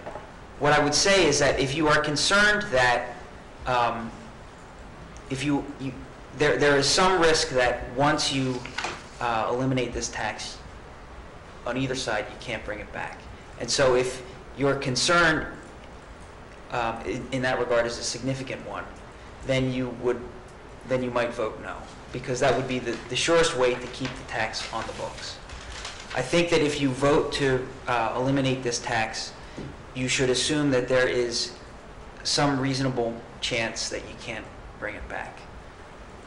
I don't know that I answered your question as precisely as you would have wanted me to, but I think that's the best that I can do, Ms. Brooks. We could break it down, though. I'm sorry, did you have a follow-up? Oh, go ahead. We could, though, I think, break it down in the two separate $5 pieces. And to me, that would feel more like weaning off of the revenue.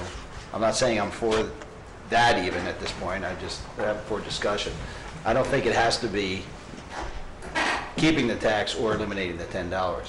So I'd like some clarification on that, if we could just vote to eliminate one portion of the tax this year, and then perhaps in 2-3 years, whatever, right now, do the other portion. there is $231,000 for each of the taxes, because when you collect one, you're collecting the other. So should you want to get rid of the tax, there's one under the school code for $5. We're the only taxing body that can assess that tax. The other tax is an Act 511 tax, and you can assess a total of $10 tax. But the municipality has the ability to take $5 of that. So I would tell you that should we get rid of the $5 Act 511 tax, another municipality then could pick that up. We collect for Northampton Township right now. So it would be, you'd have to look at which tax you'd want to get rid of based on that. Our tax resolution indicates that we're going to collect $10 of the 511 tax, but we actually take only $5 because the municipality has the right to the other $5, and that's what we've been doing for years. So that's the intricacy there. It does, if you look at the taxes, there's about 55,000 bills, which include an occupation tax and a per capita, there's 55, I should say, per capita bills. 32,000 to 33,000 of them also include an occupation tax. So if you would get rid of a $5 tax, about 22,000 bills, you would be paying about $2.50 to collect $5, or a 2% discount to $5 would be $4.90. It becomes making the tax less efficient. And that's the only reason I would say, hold off if you want to think that way. I would probably consider all or nothing in a year to do this rather than wean off of it just because of those issues. Do you know what I mean, Mark? I hear what you're saying. Yeah. Bob, I have a question for you, and it's something that Bill had brought up. When you showed the tax increase, not this tax increase, the real estate tax increase, do you figure on receiving 100% of that number or 98% of that number? For what? The real estate tax. The real estate tax, okay. There's some things that Bill said I don't totally agree with, and let me explain what happens. And Bill, I'm sorry, but we have a tax levy, and the tax levy is 100%, taking the assessed value, multiplying it by the millage rate, and then you also subtract off the homestead rebate. Correct. Okay? So that's the total amount you can collect. In the report that Bill's talking about, we then take the face collections. That does not talk about the discount or doesn't talk about the penalty. The face collections are backed off of that. So the 98% that Bill's talking about is talking about the dollars that we collect, the whole dollars we collect. It's very different than what the budget is. The budget, I'm right on the budget for both real estate and per capita, because per capita we know it's going to be collected about 84% by the end of the year, as opposed to the real estate with the discounts taken out. You remember the rate I talk about is 97.2%, right, is what I use for the collection rate. That is, if we collect 99% and take 2% off of that, I'm right at the 97.2. So the collection rates are different because of the way we're looking at it. I hope I explained that okay. Just a point of clarification, I actually were in total agreement. The thing about what's on page 31 is it basically shows that you can maintain lists of people and say, oh, this is what we're billing, and you just can't do it. I'm going back to the elemental question. And in the budget, if you said, in the mythical world, we're going to collect $100 million, is that what you intend to collect? Or as you prepare the budget, are you thinking a good portion of these people will pay on time early and only pay 98% because there's a 2% discount? What do you figure on? Absent those people who just don't pay or pay late, I'm trying to figure out, do you just figure on, or does it all work out for the people who pay early and the people who pay the penalty, it all just sort of comes out right? Or the 97.2% that you hear me talk about all the time, right, is calculating the penalties we receive and also the discounts that we grant. Okay. So that's all included. If I would break it out, I could break it out, and then my collection rate, the total collection rate would be at like 99%. Then I'd be backing off my 2%, and then I'd be adding in the 10% for the parcels. And the reason I bring it up is so because it's $2.6 million roughly, as we talked about it. That's the difference. I'm unfortunately not going to be able to support the motion that's made this evening. Like Jerry Maguire, you had me at hello. You lost me at the variability in the health insurance, which is something that's true, which is we have little or no control over what happens to that health insurance. It goes up, it goes down. It's something I hadn't really contemplated as I looked at this. The primary reason I'm not going to support this tonight is it doesn't say where the money goes or comes from.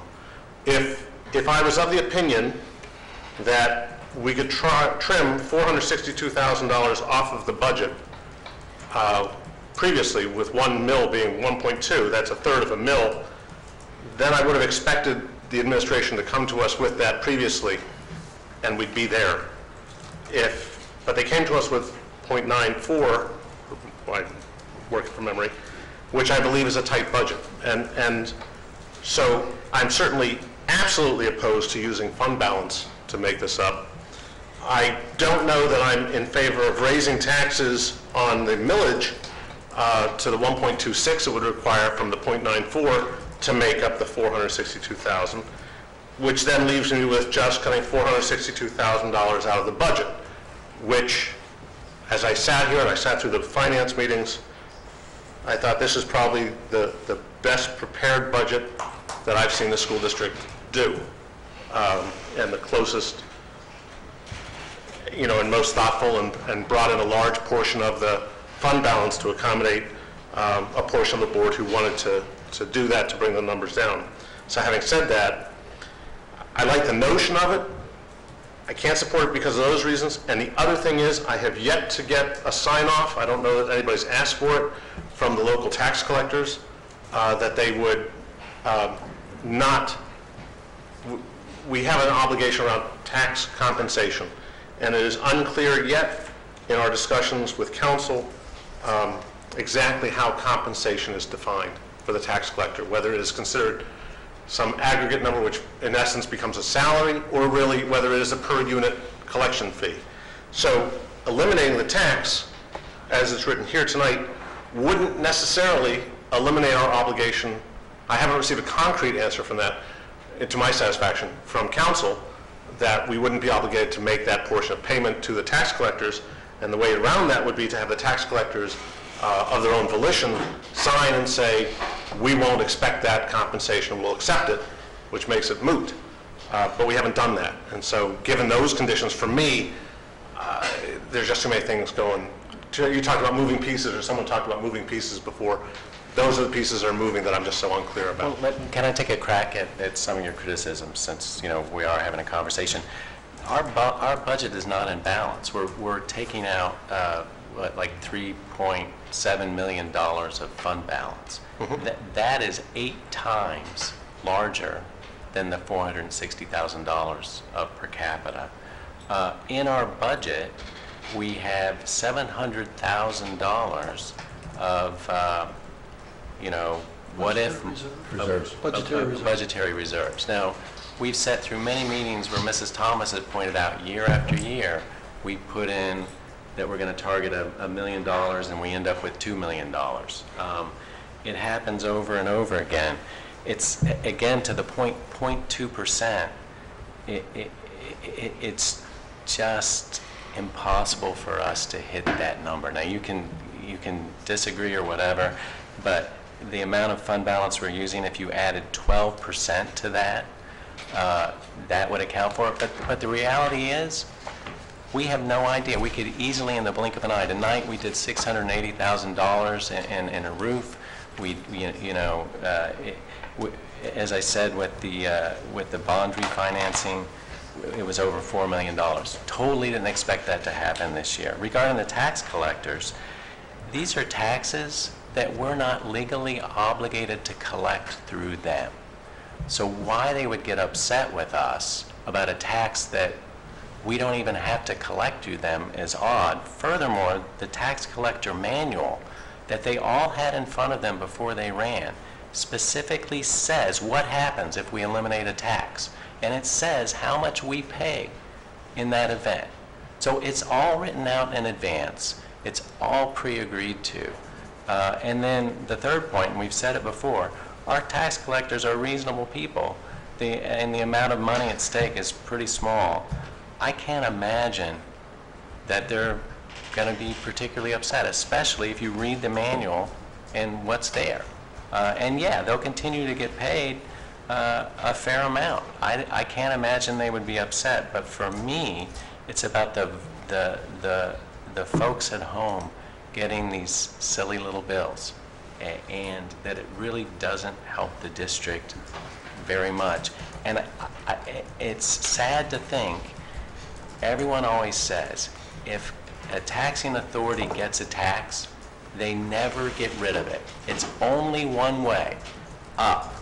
If you can tax an elevator, and they say, oh, we're only going to tax it for a few years, and then it's going to sunset, don't believe it. Well, this tax needs to sunset. We don't want to be living up to that expectation that no matter how silly or how expensive to collect, we're addicted to revenue no matter how complex or how inefficient. Bill, Bob, can I ask just a one question? last point. Your comment, I hear you say it, it's all in the manual, and yet, as we speak with our council, they have not been able to give us the answer that is as simple and concrete. So because I rely upon council to give me that answer, and they haven't given me, a thumbs up, thumbs down on, is there an obligation to pay these people? let's ask. That's why I'm trying to say- Let me jump in, because if anyone wants my opinion on this at this point, I'd prefer to give it an executive session, because I think it meets an exception to do that. I also want to say, and I know what Mr. Grupp, I think I know what Mr. Grupp is saying. It's not that our counsel on this issue has been muddled. It's that the issue is a complicated one. That's my point. And so I would make that minor distinction. But I didn't mean to impugn your, it is just... And I know what you were saying, but if the board would like to have my advice on this issue again now, I'm happy to do that. I would prefer to do it in executive session. And I would also recommend that we not go back and forth about what the tax collectors may assert in the event this tax goes away versus what we may assert, because at that point we'll be in a dispute, and I think we can frame that as potential litigation. So I would also recommend that occur in executive session. So I'll leave it up to the board. I'm not saying that we have to do that, but I prefer to do it in that way. I'd be happy to I'd like hear that. counsel. Would it make a difference in anybody's decision, what we hear in executive session? It may. Yes. Sure. Well, We've already before. had it. Yeah, exactly. We've already had it. It's been asked and answered. The safest course is status quo. Live with what you have. But to me, part of that status quo is the tax manual. And the tax manual has sentences that say, if a tax is eliminated, this is what you get. Dr. Foster, so are there enough, several board members? Any one board member who wants to go, we should go. It's Yeah, so let's take... Can I just ask a question? The $460,000 is the actual revenue. It's not the net revenue after the cost of what we pay the tax collectors, correct? Correct. And the cost, can you give a number for what the actual cost of collecting per capita is? How much does it cost us to? We should talk about that in executive session because it has a big impact on what the solicitor says. So why don't we go ahead and take a 10-minute executive session?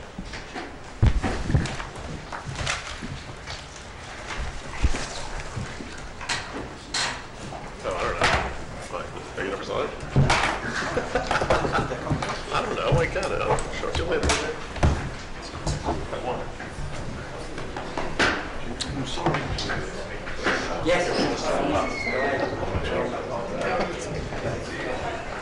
Am I?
So what is that program?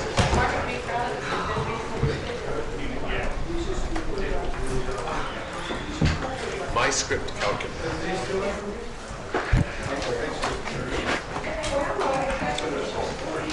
Mr. Frederickson, are we back? It's not bad. Are we back? Here.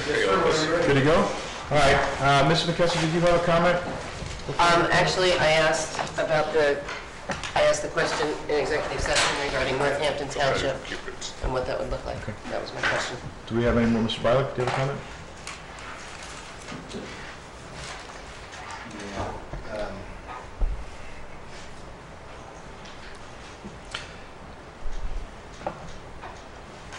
There was this, Dr. Foster had talked a bit about the folks will still have to pay the tax. Folks at home will still have to pay this tax if we do nothing, and also comment addicted to revenue. And this is not, I don't want to get in an argument with you. I would feel much better about this if we were sitting here looking at a budget that had a 0% tax increase, and the administration was saying, look, we can handle this. We can handle this reduction of revenue. This is not a situation, to use your words, where we're addicted to revenue, we don't want to get rid of this tax because we're addicted to that revenue. This is simply a replacement of that revenue. We're either bringing it from our fund balance or we're pushing it off the property tax. So I really don't think that they're fair comments to make to the public. So I just want to clarify that. I had some other questions about the municipalities. We already answered that. I don't know if we should talk about what that question was or if that's something for an executive session. It felt like it was a discussion we should have out here, but I would recommend that anything we discussed in executive session not be discussed here. Okay. And my other thought just went to the occupational assessment tax referendum. Yeah, that was an item that was discussed at some length. I know it's different than this tax, but it's clear, we've had 2 of these referendums, and it's clear that our residents just don't have an appetite for this. This is something I'd really like to see talked about in the future, and at a time when the administration can say, yes, we can handle this. We can handle this reduction of revenue, and this is how we can handle it over this year, next year, and 3, 4, 5 following years, rather than we're going to raise taxes this year, we're going to raise your property taxes, and oh, by the way, we're also cutting revenue, which means we'll probably raise your property taxes more. That's my thought. I have to say to you, I stand at the polls at every election. And at my poll, many people came and they voted against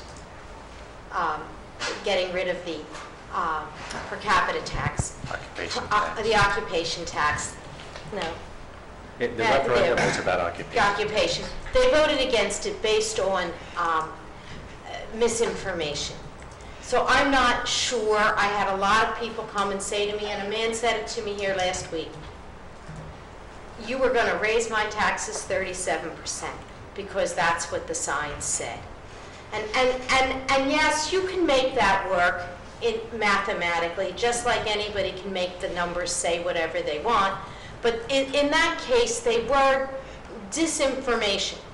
And it was a campaign of disinformation that went on in Newtown and Northampton. It didn't reflect the truth of the issue for people. And so many people, I think, when you had a chance to take them aside and explain what this would have meant to them personally, said, oh, well, I voted the wrong way. Not one, but a number of people, but in particular this one little lady, because she was yelling at her husband, you did what? She just rung true to me. It was a shame because she wasn't properly educated on the issue and she voted it down through misinformation. I don't know that so much says, about this. From my point, I've never seen this district get down to where we were at our last $500,000, where we were within $500,000 not having a dime in the bank. I've never seen that happen to us. So if this were to disappear, I don't think we'd have to cut anything. I don't think there's anything that we'd have to do for it. I think we'd just absorb it. Without the use of the fund balance? You're not using anything because just let me finish, all right? Please let me finish. I thought you were. So I'm not finished. Go ahead. So I I will vote probably on this, I will probably vote with Mr. Foster, because only to say that this is the most ridiculous tax in the way we collect it. And to signal to the population that 3 years from now, when the rest of this board comes along with it, then, if we can do it then, that we're hoping to make a change about this. We don't have the votes tonight. Mr. Foster's worked on this for a whole year. He's put a whole lot of energy and a whole lot of enthusiasm into it.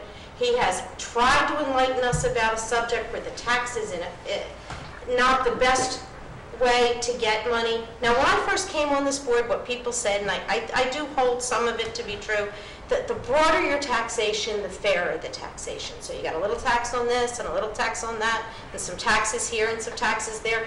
But this is not an efficient tax because we spend so much money to collect it. So I think that it would be good for this tax to go. We've been told, and I believe, that it won't be good for us to do it right now, because we might find ourselves in other difficulties should we do it, the law being a little unclear. Not Mr. Cox being a little unclear, but the law itself being a little unclear for us. But I don't think the analogy between, the voters said no about this. I'm not sure the voters really said no about this at all. Well, that was one, I think if I said to the voters, do you want your high school college kid who goes out to work at 18 and he works at the pizza parlor, when he's not in college, to have to pay a $10 tax or not? People would say, no, why are you taxing him $10? Or the kid that's a student and doesn't make any money at all and has to pay it. But I just want to clarify, what voters rejected was a shift to an increase in property tax in the elimination of Income tax. Earned income tax. Okay, this is different because this is a discussion about, well, for me, eliminating a nuisance tax by using our fund balance, which only benefits the taxpayer. It does not shift or punish them in some way, in what the burden would be. And, I'm very, very conservative in how I spend my money personally and how I look at the district. But to me, $462,000, while a huge sum of money if I had it to spend, in the realm of this district is very small.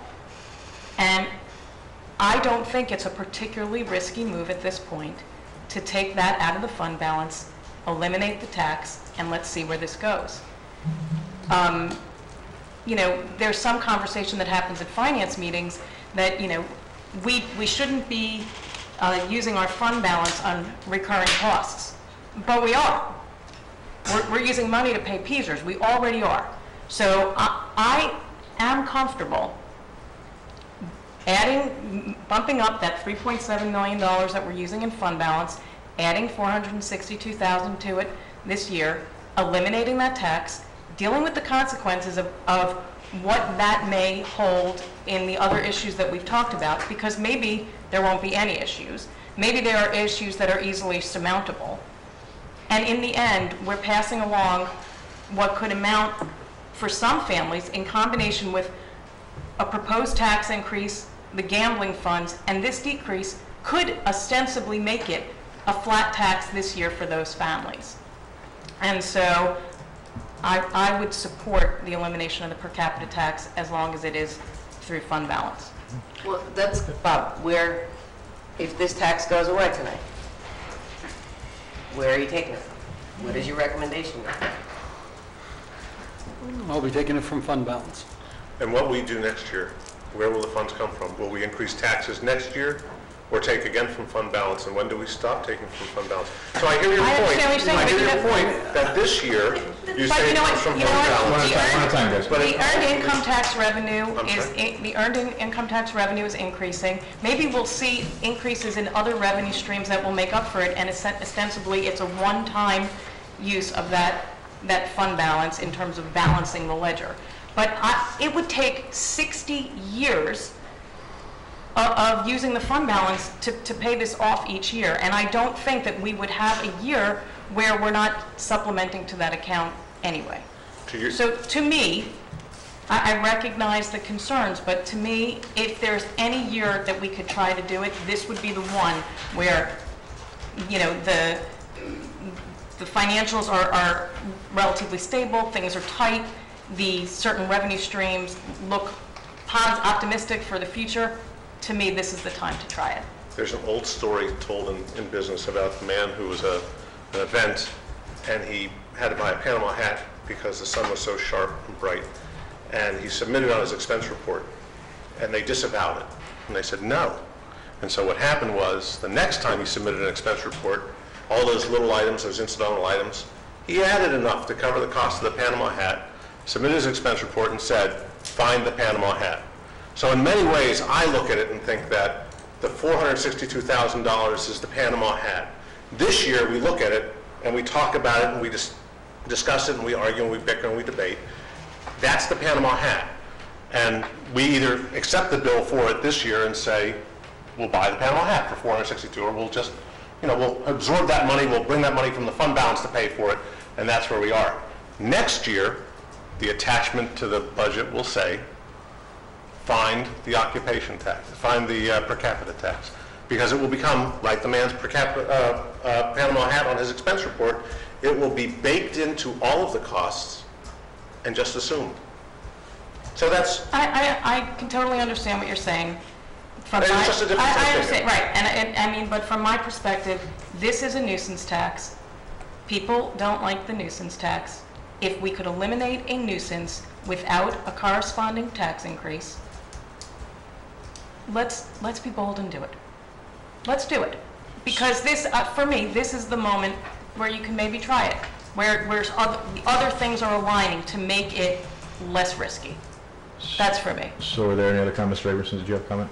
Yeah, for me, it's rather simple. Any loss of revenue may cause an increase in the property tax. I hear what you're saying about the use of the fund balance, but I also hear what Mr. Reinhardt was telling us, that your suggestion for the fund balance is what it is in the preliminary budget. You're not suggesting any more than that at this point. One thing, if we would eliminate this tax, next year, no matter what happens by the end of this year, our fund balance will go down $462,000 or something around there, more than it would have if we had the tax. I can tell you that as a certainty, but other than that, I can't tell you where it's going to be, but if we don't have that tax, it's going to go down more than it would have with that tax, and that's all I can say. But you can say, sitting here tonight, you gave us a suggestion for the use of the fund balance. And that is your suggestion. That was a calculation based on our plan to use PSERS and the normal fund balance we put in the budget each year. It did not contemplate using $462,000 in addition to that. And then what I find maybe contradictory is, and I don't know between Patty, Bill, and Denise, you all are ascribing to this, maybe Bill isn't from the last few comments I heard, but if we eliminate the per capita tax, are you each suggesting that we use the fund balance to make up the difference? I mean, just to repeat what I said, You're saying that you could cut the expenses. Wendy has said over and over again, to try to hit $1 million of excess, and we've never been able to pull it off. So if we can't even historically hit $1 million, how are we going to hit $0.46 million? I just think it's Here's what I find such a small amount. So if you are suggesting that we eliminate revenue, the per capita tax, and we use the fund balance, then why, if we don't eliminate the per capita tax, still advocate for the same use of the fund balance to reduce the property tax? No, that could be an ongoing conversation too. I mean, I don't feel like the 0.94 is done. Maybe we can eliminate the per capita and get to zero. I don't know. We're not at June 5th yet. But, you know, we're still working the budget. We're still hoping to trim that. I'm hoping it will be less. I don't know if it could get to zero. I hope it can. But for me, the per capita tax is just a... But then either way, you're suggesting a greater use of the fund balance, whether or not the per capita tax is eliminated. Well, I'd rather see reduction in expenses. So I'm just saying that my preference for eliminating the tax and using fund balance is for how I would suggest we use it now. If things change in the budget over the next several weeks, that changes the conversation, but I still think that we can do this now. For me, it's not about using fund balance. It means that maybe next June, fund balance doesn't grow at the great rate it grows now. It grows less. So I almost think of it as an absorption within the budget. We're not going to take property tax to replace it. We're not using fund balance to replace it. It may be that $450,000, which would have turned into what we would have rolled over into fund balance for next year,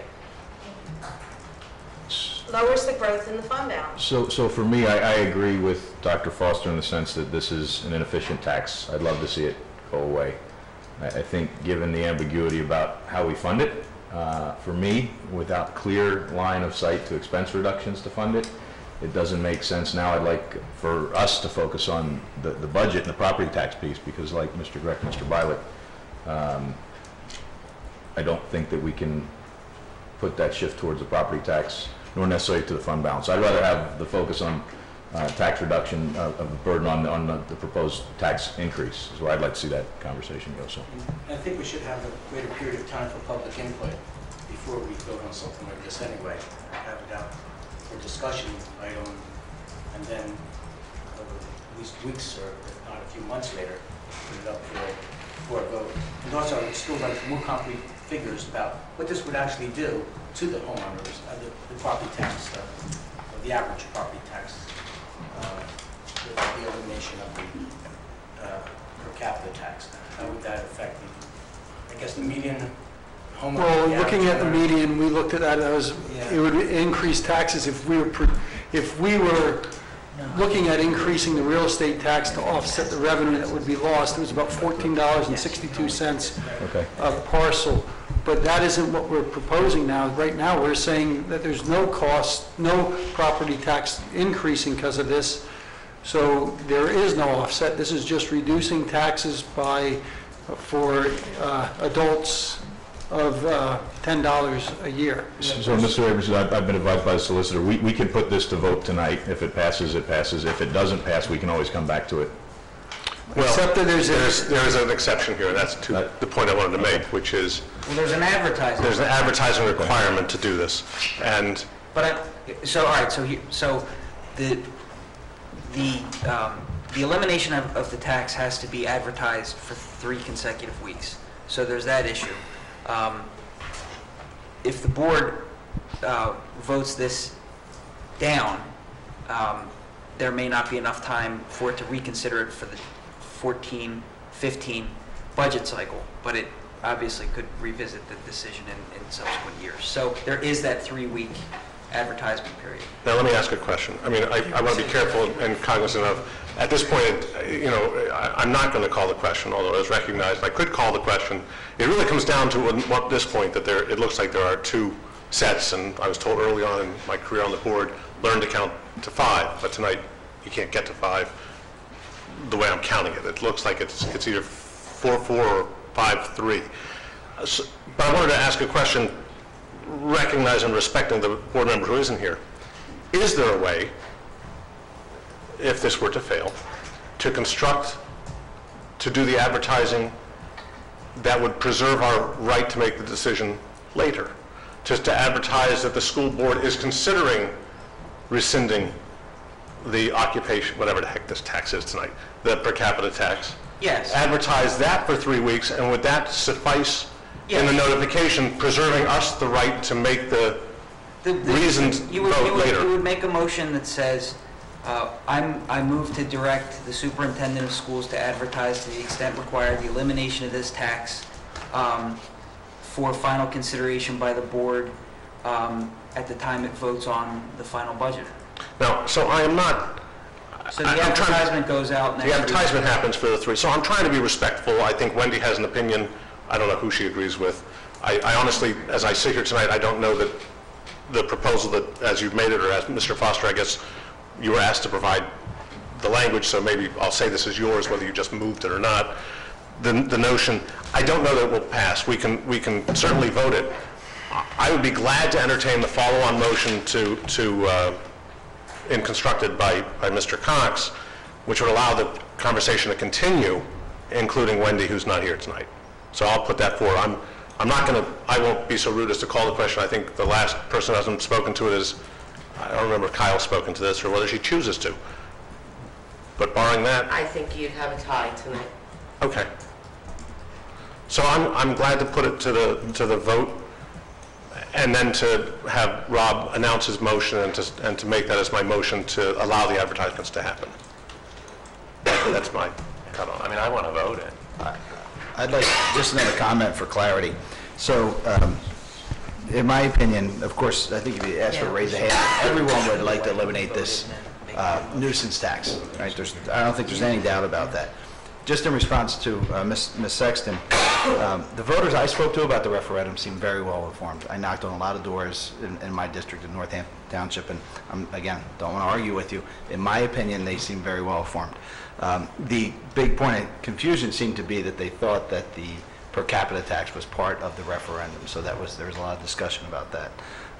Again, for me, if the administration could tell us that they could comfortably reduce this from the budget, and I do think that a vote to eliminate this is just pushing it off to property tax, because I have a real concern about paying for ongoing expenses out of the reserves. If the administration could say that we can handle this and start at a zero balance of our budget, or zero increase, and we can handle $462,000, you have a yes vote from me tonight, if that's what I'm told. He's not answering you. I saw it. No, I'd say no. I understand. Is everybody comfortable if we go It's to really about, you preferred that we would lower the real estate taxes for property owners as opposed to lowering a tax that affects everybody. It's really about being able to afford it. That's really, because what I Well, you want to bring the budget down to zero. So you want to lower our revenues. I would like to see. You would like to what- see a zero budget. Right. I'd like to see And what. so we're going to lower our revenues. So you're going to either lower your revenues on this side or on that side. And so your choice then, from what I hear, is that you prefer, I mean, it's a viable argument. People say, well, we're paying the bills here. The renters aren't paying the bills. The kids will grow up, they'll go away, it's only $10. All of that discussion. But, so you fall more on save it on the real estate side than save it on this side. No, I fall in, if we can't afford to have a zero increase, how can we afford to decrease revenue? We're also sitting here on this board talking about Newtown Middle School and hearing this juggernaut going towards spending $55 million on a new school. I also think about that. How are we going to afford to pay for this bulldoze and build up a new school when and again, we're talking about reducing revenues.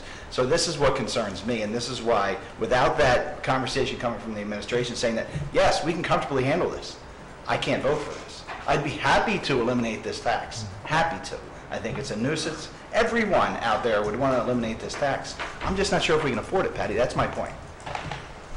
So, Mr. Cox informed me that we've got the ability to call the question, or we can table it, and we can still put up a motion. Well, put it forward. I mean, let's let it Dr. Falk said he wants to vote. Yeah, so I'm going to call the question. Can we have a roll call vote, please? Mr. Abramson? No. Mrs. Brooks? Yes. Mr. Bilock? No. Dr. Foster? Yes. Mr. Grupp? No. Mrs. McKessie? Yes. Mrs. Sexton? Yes. Mr. Block? No. The motion it's tied. That was 4-4. It was 4-4? All right. Respecting what I had said before in terms of allowing us to preserve the opportunity to reconsider this with a full board, Mr. Cox has provided me the following language. I move to direct the administration to advertise to the extent required the elimination of the per capita tax for board consideration as part of its consideration of the final budget on June 5th, 2014. Second. It's already been discussed, really, largely. Everybody Roll understands call what the vote, motion please. Let's see here. Mrs. McKessie? Yes. Mrs. Sexton? Yes. Mr. Block? Yes. Mr. Abramson? No. Mrs. Brooks? Yes. Mr. Bilek? Yes. Dr. Foster? Yeah. Mr. Grubb? Yes. So for the people who are following, what this will allow the board to do is to reconsider the motion next time we meet, but will fulfill the statutory requirements to advertise the potential that this board will be eliminating this tax. So we haven't closed the door either way. We've kept it ajar to allow the conversation since our 9th board members are not present tonight. And so I'm assuming we can have a discussion about this at the next finance meeting as well. Right? Next So week. let's decide on the board here. So that would be helpful to, again, Just flesh it out. have the administration make a recommendation on both sides, what that might look like. Cost reduction versus... Well, that's a good question. Can I ask you, could you prepare something that looks at eliminating the cost of the budget of our expenditures down $462,000 to cover the elimination of the tax? I just want to point out, if we're borrowing $3.7 million from fund balance right now, what are we using it on? Is that for teacher so-and-so or bus so-and-so? It's one big pot of money. Dr. Foster, not to... So to pull out the $460,000 as a special case when you got the $3.7 million, it's just weird. To me, it's not a special case. I'd like to see the expenditures for each dollar that we're pouring out of that fund balance, if you're asking me. And that's what I've been talking about. But I'm since we saying you started can't talking do about it. this budget. It's impossible tax. Right. I don't think it is. I don't think it's impossible at all, and I think it's what we should require from our administration. So to move, we're going to move on to the solicitor's report. There was an executive session to discuss a matter concerning district personnel and a matter of potential litigation. Other than that announcement, I don't have anything to add to my solicitor's report to the board. Thank you, Mr. Cox. We're going to go to board items. Is there any old business? Any new business? I wanted to make a mention of one thing. I should have done it earlier, and I apologize. I did want to acknowledge, for the Council Rock community, there were two passings this week of people formerly associated. One was Joan Kinney. She was the wife of a former Northampton supervisor, Jim Kinney, who was also passed. Joan had served as a board director for a number of years in the late 80s, early 90s, I believe. And so our condolences to Mr. and Mrs. Kinney's family on her passing. The second one is also an unfortunate recognition. Mrs. Eileen Lennox, a teacher at Holland Elementary School for many years who had retired, passed away. She was a really valuable part. I believe she was with the district in excess of 30 years. On a personal basis, the irony of Mrs. Lennox passing on Mother's Day weekend, in second grade, it was her habit to give out little variegated violas, little violets. They're yellow and purple. And she sends them home with the second graders for mothers. And my wife took my younger sons and put them in the front yard and cautioned him that they're only an annual, so they may not be back next year. They're not perennials, they're only an annual. 14 years later, our entire front garden is covered every Mother's Day with what we call as Mrs. Lennox violas. They will live beyond her, but she was a significant contribution to the members of the Holland community, and she will be sadly missed by those people. Thank you, Mr. Grubb. Is there any further board comment? Yes. Sorry. Just want to say that on the agenda, the June 5th Academic Standards meeting is listed as an open topic because it wasn't assigned early on. I just want to report that we'll be discussing appropriately, as our summer will begin, summer programs, summer assignments, all summer things happening in Council Rock. So that'll be June 5th at 6 p.m. Yeah, so the finance meeting is next Thursday, May 22nd at 6:30 PM. Northampton is going to come and speak with us about something. Is that right? That's June 26th. Oh, is that June 26th when Yes. they're coming? Okay, so next finance meeting, we're going to discuss the food service? Food service, budget, and per capita. That is the same night as North's spring concert, so that you're aware. I'm going to go back and forth in between. I will be there, but we'll go back and forth. An item for the, I don't want to say good of the order, but it is something I want to acknowledge, Matt. Someone had made at a previous board meeting the comment that our board replays on our own website are very slow to load, and they were a flash rendition of our board meetings of the TV, and they were slow to load, and they were a big drain. Matt, it's now official, we're doing it on YouTube. Now, if you go on YouTube, you can actually search for Council Rock School Board or some variation thereof, and the meetings come up, they come up much faster, and if you're really bored, you turn on the English interpretation closed captions, and you're just amazed what word it thinks it heard. But the good thing about them is you can index in them quickly, and you can slide forward or back as you need to, and it's off of our servers, so it's no load on our network. So that's YouTube. Anything else? Yeah, I have a comment. And I apologize, I know it's late, but I'm bringing this up tonight because I spoke to a representative of the League of Women Voters today, and there's some concern about scheduling. We all know that there's been some discussion about the voter registration that's taken place in the high school, and I've done some research on the policy, and it seems at least unclear how this Citizens for Education group fits into the policy, if the policy was adhered to or not. There's some confusion, and there's, at least in my opinion, some potential conflict with some of the members on the board here, if not all of them, but me. So what I'd like to make a motion tonight for the district to invite the League of Women Voters in to conduct registration in our high schools. I think that voter registration is an important part of our democratic process, and I think it's an important part of our education, and I don't want to see it subject to any negative criticism in the future. League of Women Voters is a known organization for this type of activity, and I think they're the ones that we should invite to conduct this registration.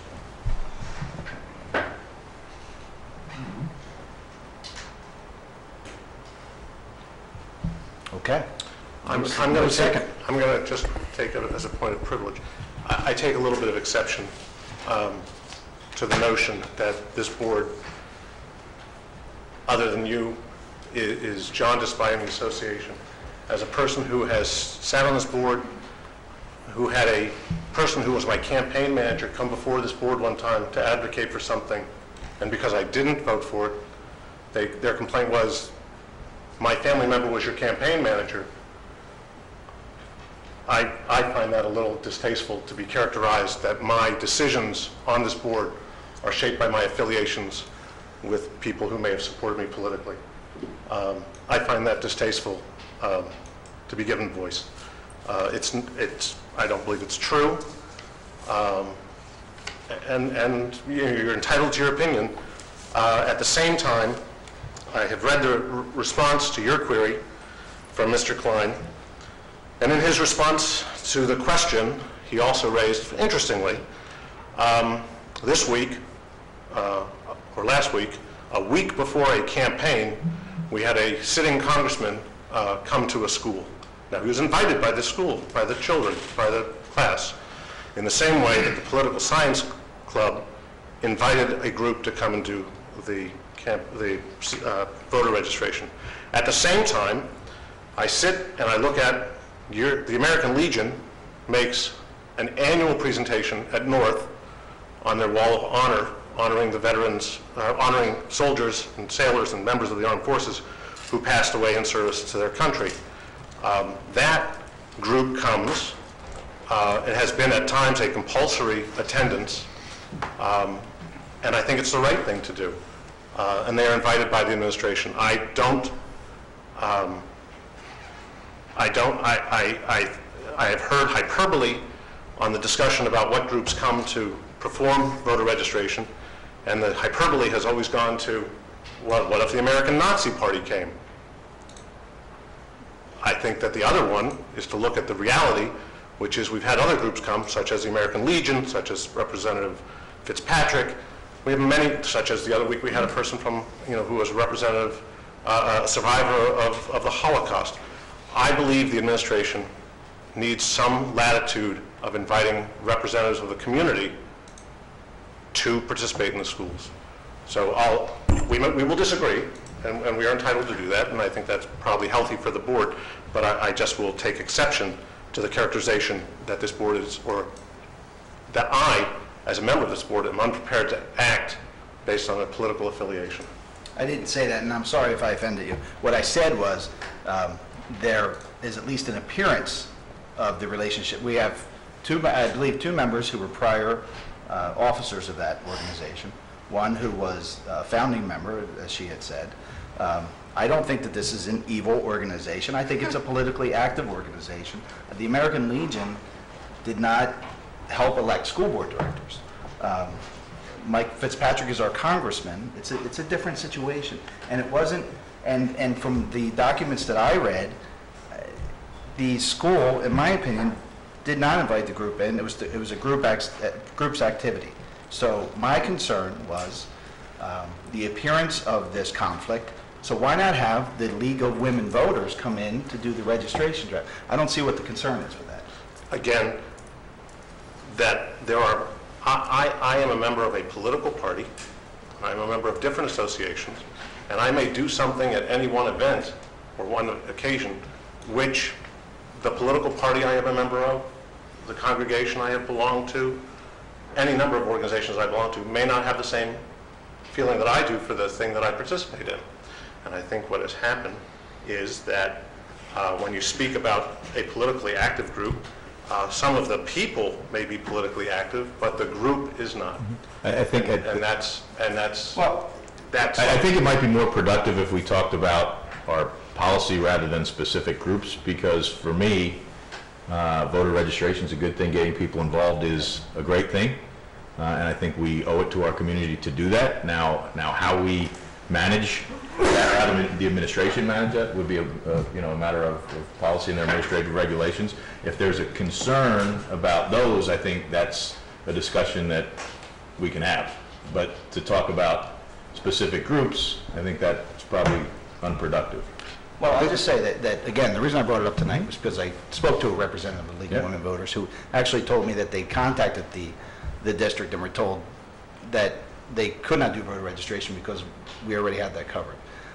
That was a concern. But what I was told was they're already scheduling voter registration, and if we want them to come in, and I think that they're probably the best group to do it, right, because that's what they do, that we'd have to let them know. So that's the only reason I brought it up tonight. I know there's a lot of things on our plate, but I'm concerned about the time, because it is something that I want done in the school. I think voter registration is very, very important. As I said, it's important part of our democratic process. It's important for the kids to see that process and be involved in the process. It's just having it done appropriately. Well, I think if the policy then is unclear, the regulations So that for support me, that are unclear. I then we think can it's look at been this. done appropriately. Whether the appearance of impropriety, I don't want to act on what you perceive or someone else perceives as the appearance. I prefer to act on fact. And the fact is that no other organization for the 20-some years that this organization has been doing it even ever raised an eyebrow or came and said to anybody here, hey, we'd like to do this. Just like a lot of other volunteer things, carrying the water bucket back and forth is just something that not everybody's willing to do all the time for free in the middle of the day at expense to their families. So the appearance of impropriety or the appearance that something's wrong, I don't like to act on that.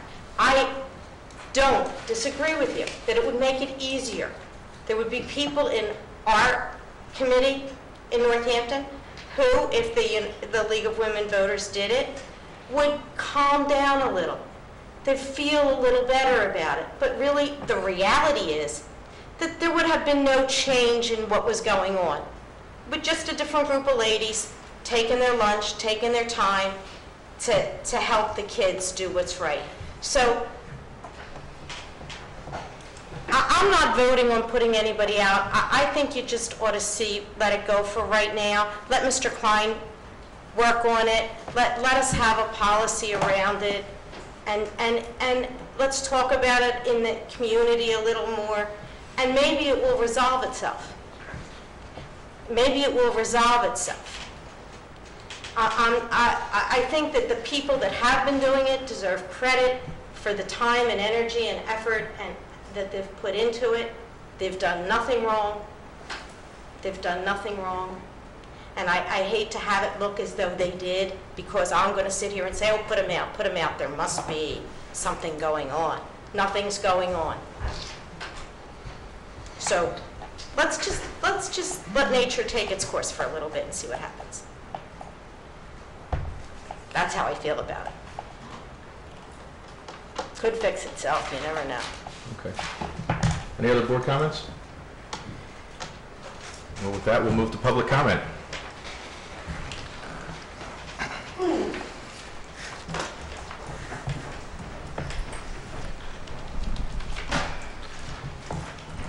Nancy Carroll, Newtown Borough.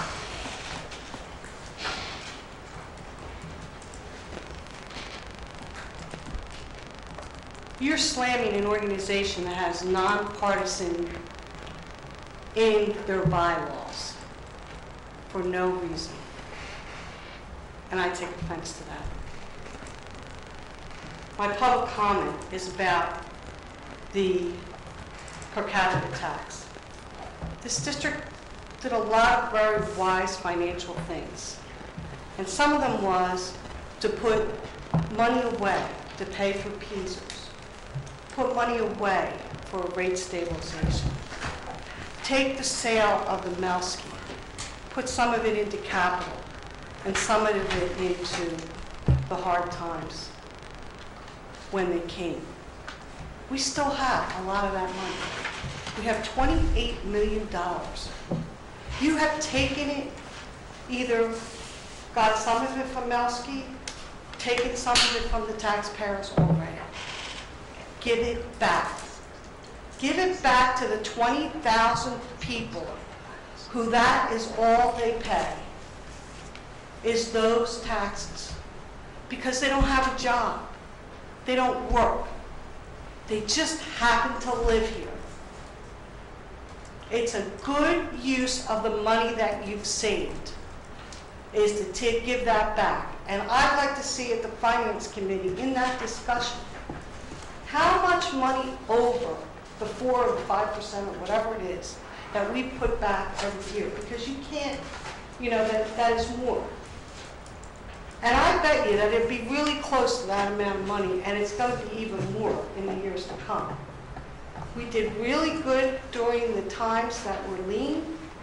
We saved money for if they were leaner for longer than they were. You did a good job. Now let's give it back to the taxpayers, especially those 20,000 people. And I don't really care if the tax collectors get money or not. I want those people not to have to pay those taxes. I want the business office not to have to deal with it. I want the tax collectors not to have to deal with it. I'm very disappointed that you couldn't give that back to those 20,000 people. It's $28 million when you haven't given fund balance. Thank you.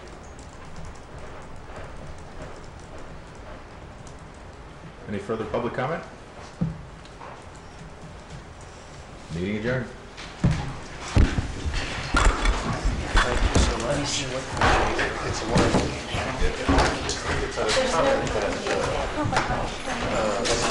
Simon Campbell always put out his release. That line about